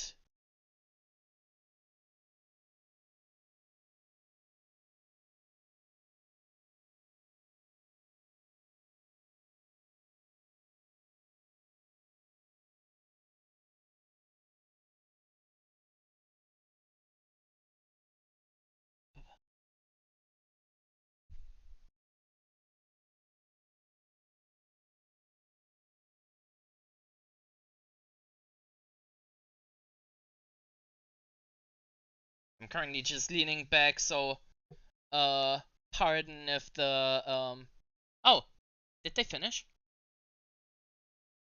Yeah, continue watching.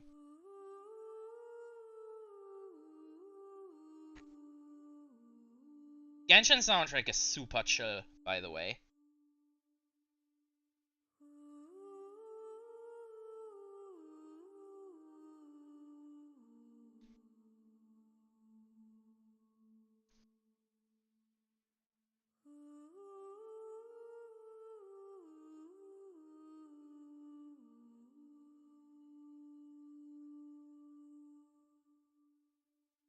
Like, I've been using Enkonomiya for the start.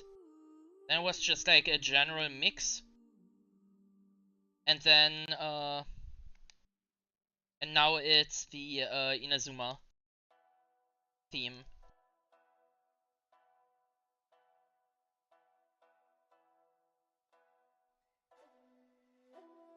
Eight.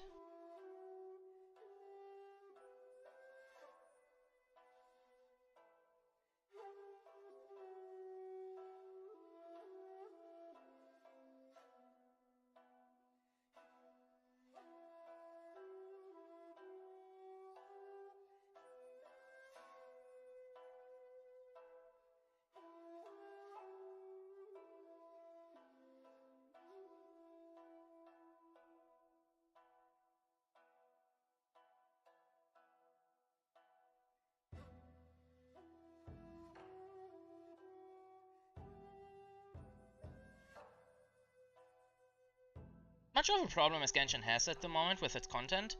The music and such is amazing. Like, art direction is really good.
There were a lot of designs I contemplated for Lilia, by the way. But this one is probably one of my favorites. Like, I finished it and then I was like, yes.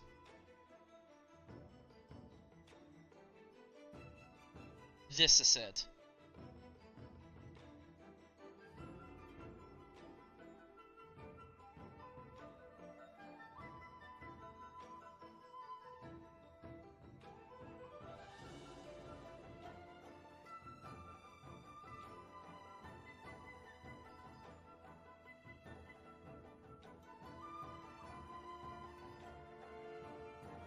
Oops.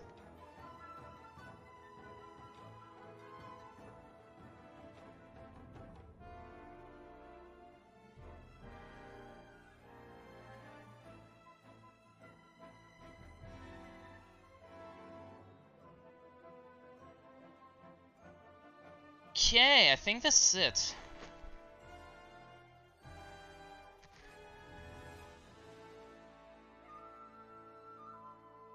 Darken.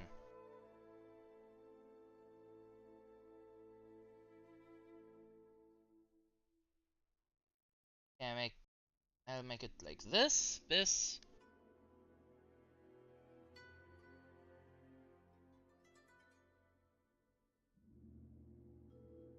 Yeah, that checks. Okay, next part I'm going to do the scythe, I think.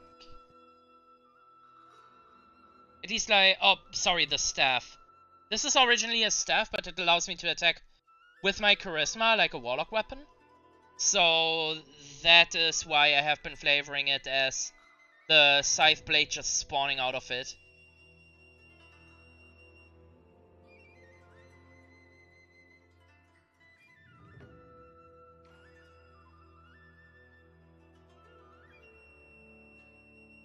Funnily enough, the staff itself is a bardic thing, kind of. And is meant to, like, implement the bard thing to Lilia. But I just decided to whap people with it.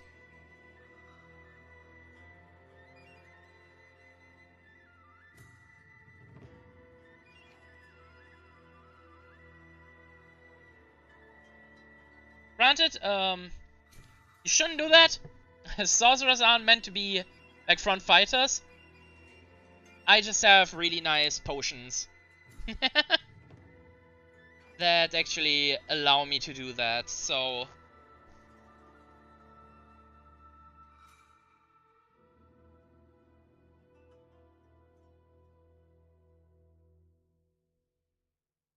Essentially the only potion really is, a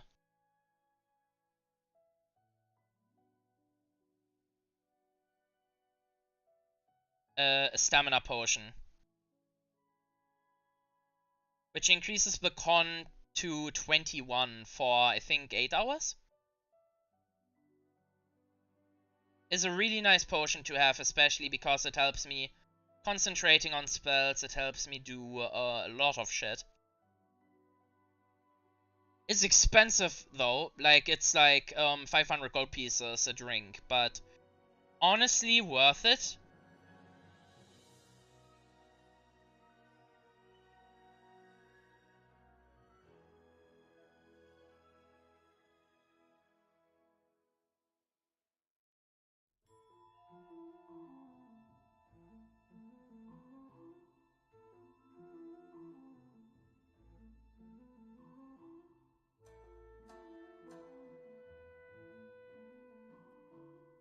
Okay, now the ball in it.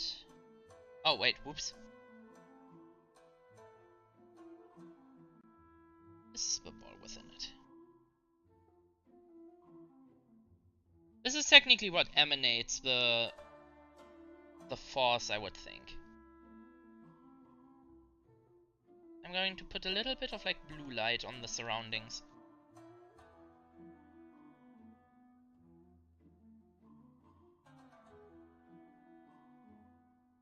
Alright, now for...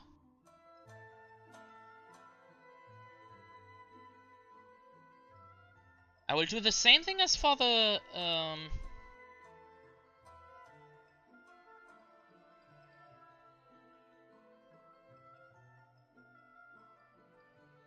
as for the glowy horns, except that I also put a layer here.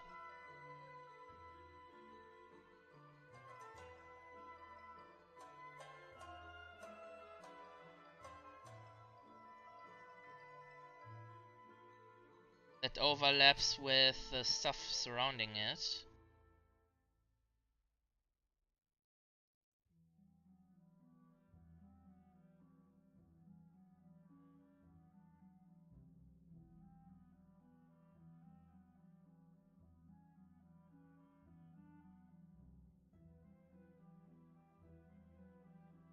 No?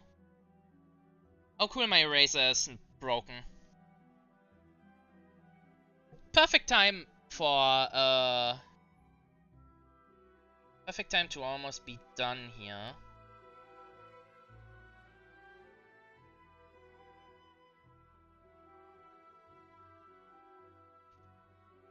Okay, it's working again. Thank goodness, because that was weird. Okay. Boop.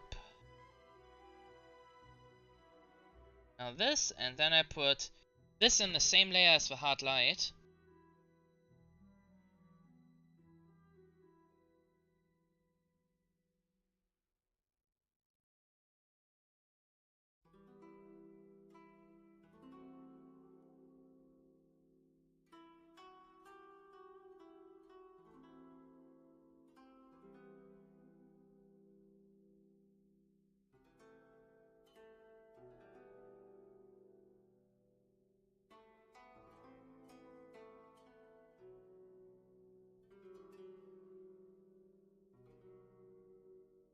I do like the look of this, honestly. Yeah, I'm a fan.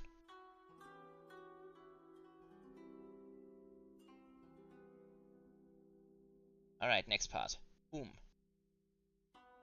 Next few parts are a little bit easier to do. Oh, whoops.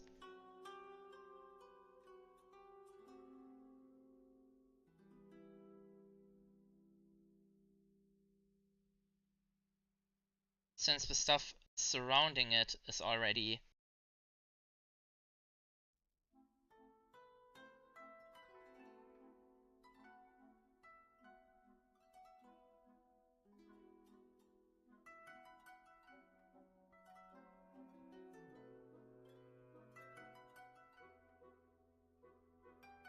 fit to do stuff. Bada boop.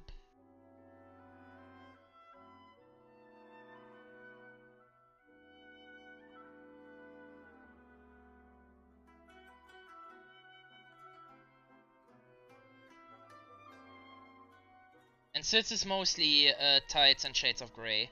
Or brown. Like for the belt and such.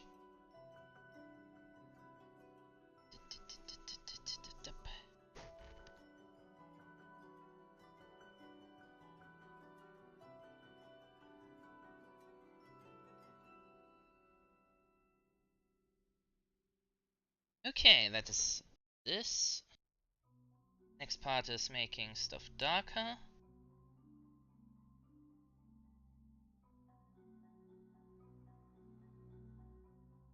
Making an opacity log.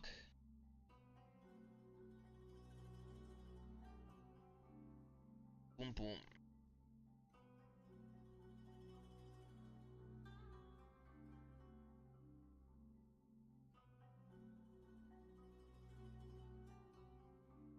Uber shadow.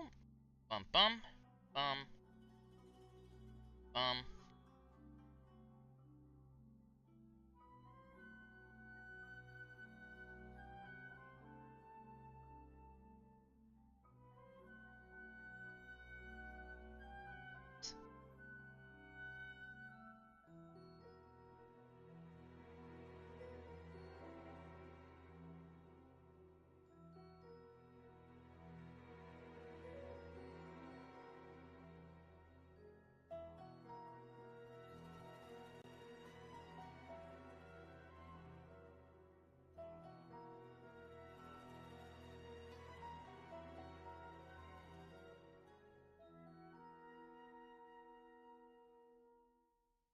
Okay.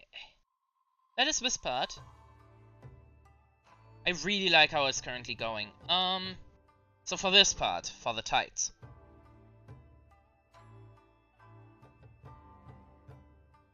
I've seen people using this with white skin. So I wonder if this also checks with red skin.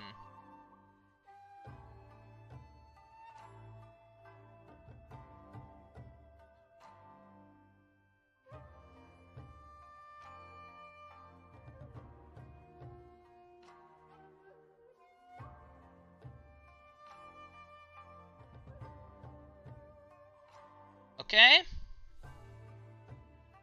Looks pretty weird without tights, but I promise it will look better.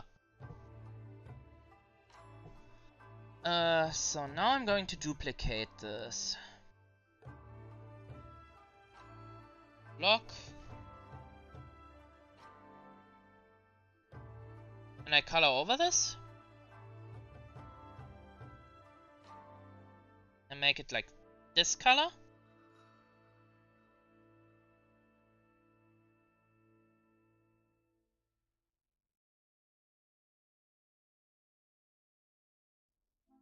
And I just shade over this.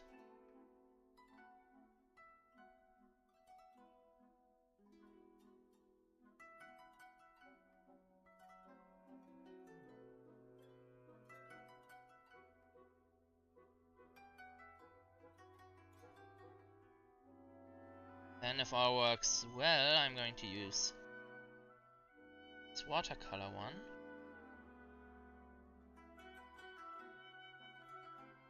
to add some lighting to it, and it's not looking super weird, so that checks. Ah.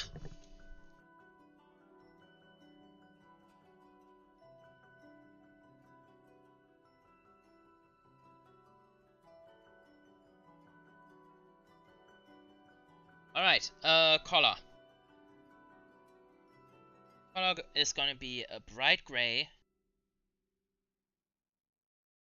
You see why I needed the art update? Like, her old outfit, her very old outfit, was just gray. in different, like, forms, essentially. Oh, whoops.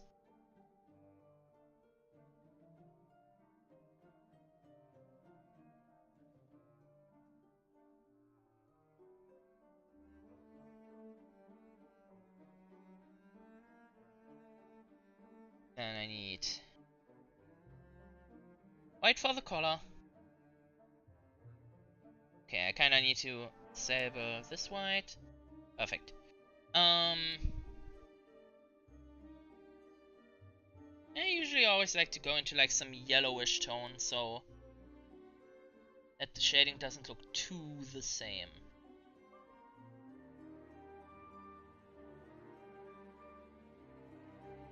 Alright, now for the browns. As I'm already here, where's a good leather brown? I think a leather brown is more into the reddish section. Yes. Yes, okay.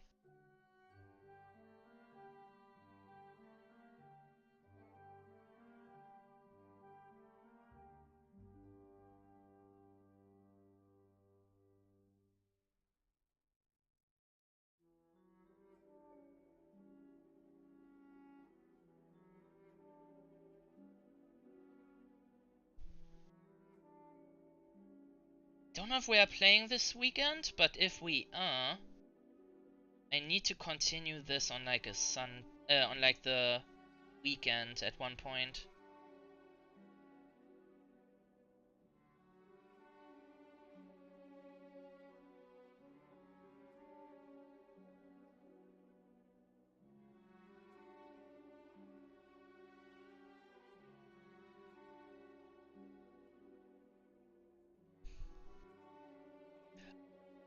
Also, Arcs have a special kind of color, so those aren't gonna be brown. Those are gonna be the special kind of brown. Okay, set. Boom. Boom.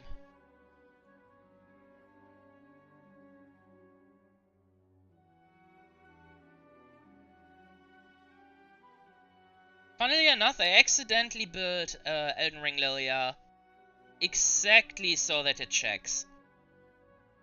Like, she has Necromancy, she's using a Scythe, and, what's it called? Well, she isn't using Necromancy, but she's using the Spirit, so it's like one step away from Necromancy, to be honest.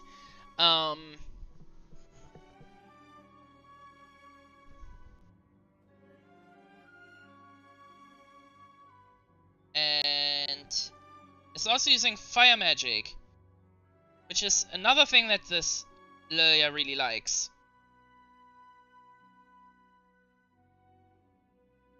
And this might come to a shock, but my favorite fire spell is not Fireball. I love Scorching Ray. A lot.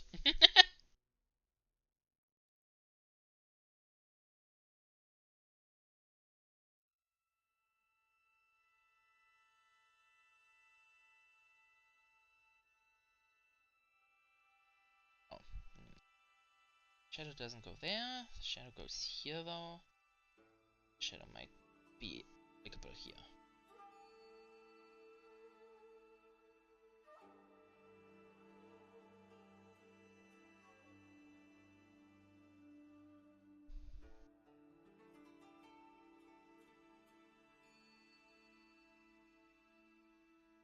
And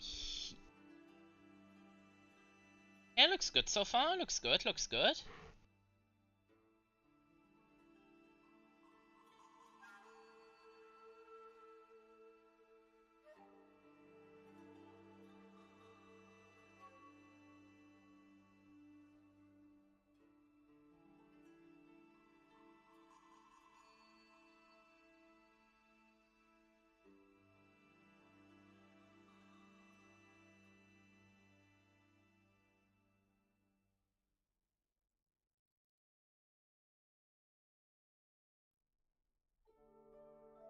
Alright.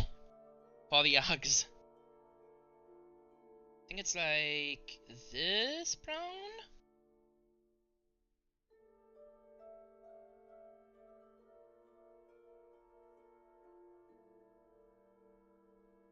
Yeah, I think this is the tone. I will test it. See if it fits, and if it doesn't, I'm going to change the hue slightly, so it looks more leathery.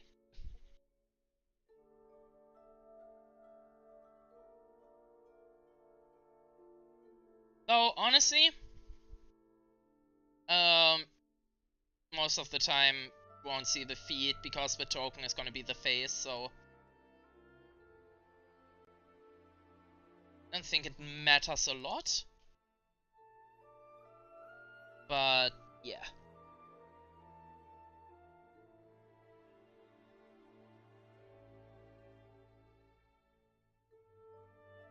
Oop, oop.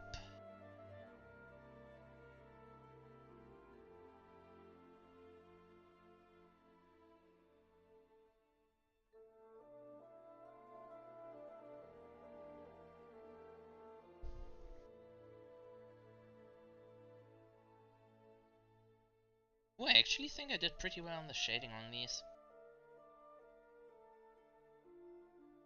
Like, there isn't a lot to do on shoes. It doesn't look horrible.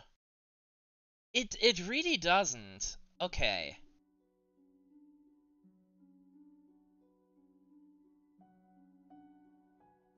So then for the fur.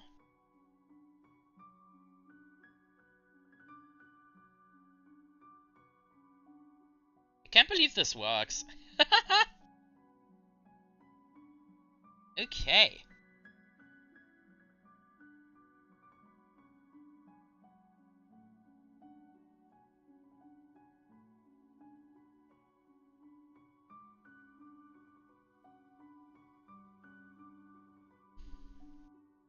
Since it is technically hair,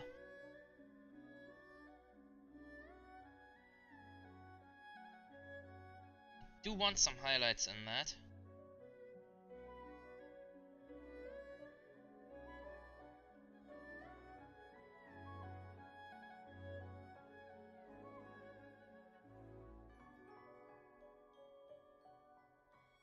Alright, she's done!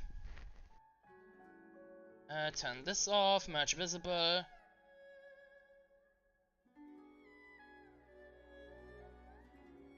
Yeah, that makes 1 of 5.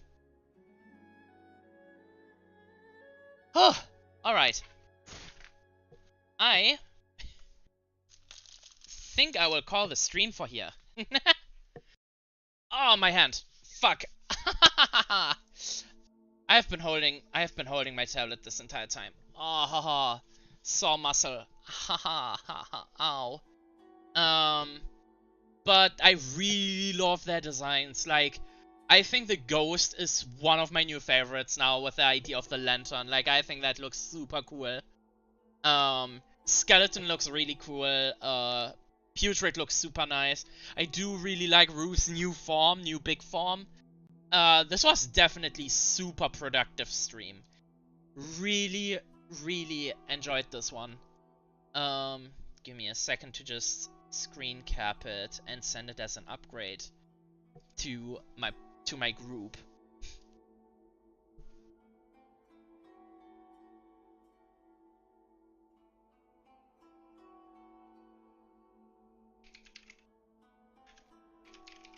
Finished all the spirits plus new Ruth big art as well as line arting and getting layer done.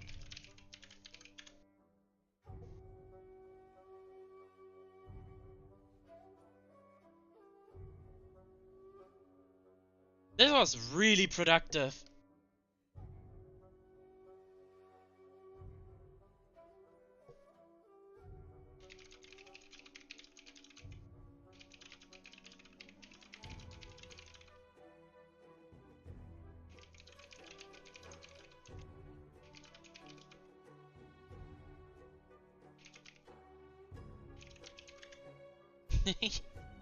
However, this will be it for today.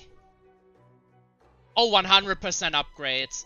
Like, I love these designs. Like the skeleton gives me what were the DLCs again? Like the Skyrim DLC, the dragon callers? No, the ones with the masks. Like that like the skeleton reminds me of those. I love the ghost. The ghost with the lantern is super cool. The putrid was my favorite of the original designs. And just Ruth is my boy. Ruth is doing good. And I love Lilia's new design because it just combines like a lot of aspects.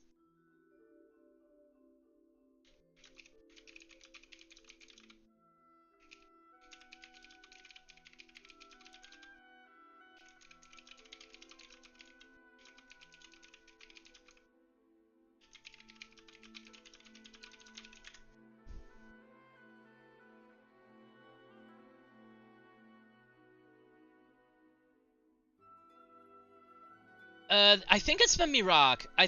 Mirak is the person. I think it's Mirak. Let me double check. I've not played Skyrim for a long time. I should play Skyrim again. Skyrim is generally just like a fun derp around kind of thing. Yes! Yes, that guy. He reminds me of Mirak, yeah.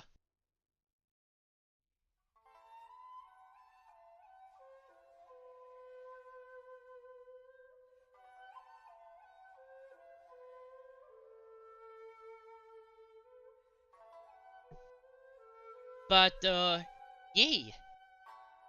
Thanks a lot for coming by the way. It's actually really, like, it's so much more fun to stream when you can actually talk with a person. Like, even if it's just, well, I don't want to say just one person. I don't want to, like, put you down or anything. Like, even if it's one person, it already, like, super hypes up the motivation. Not hypes up the motivation. So that is one thing with me. I will invent... I will invent plays of words. Wait, can I? Ha! There we go. Oh, I think my face tracking died. Oh. Camera off, camera on.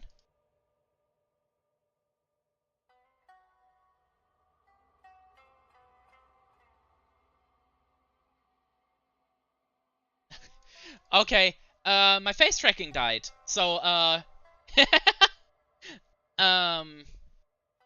yeah. Thank you so much for coming by. Again, it has been a lot of fun just talking to someone while doing this. So, have a nice rest of the day. I am probably going to play Elden Ring a little bit and then also head to bed. It was really fun. Thank you. So, I see you later. Goodbye.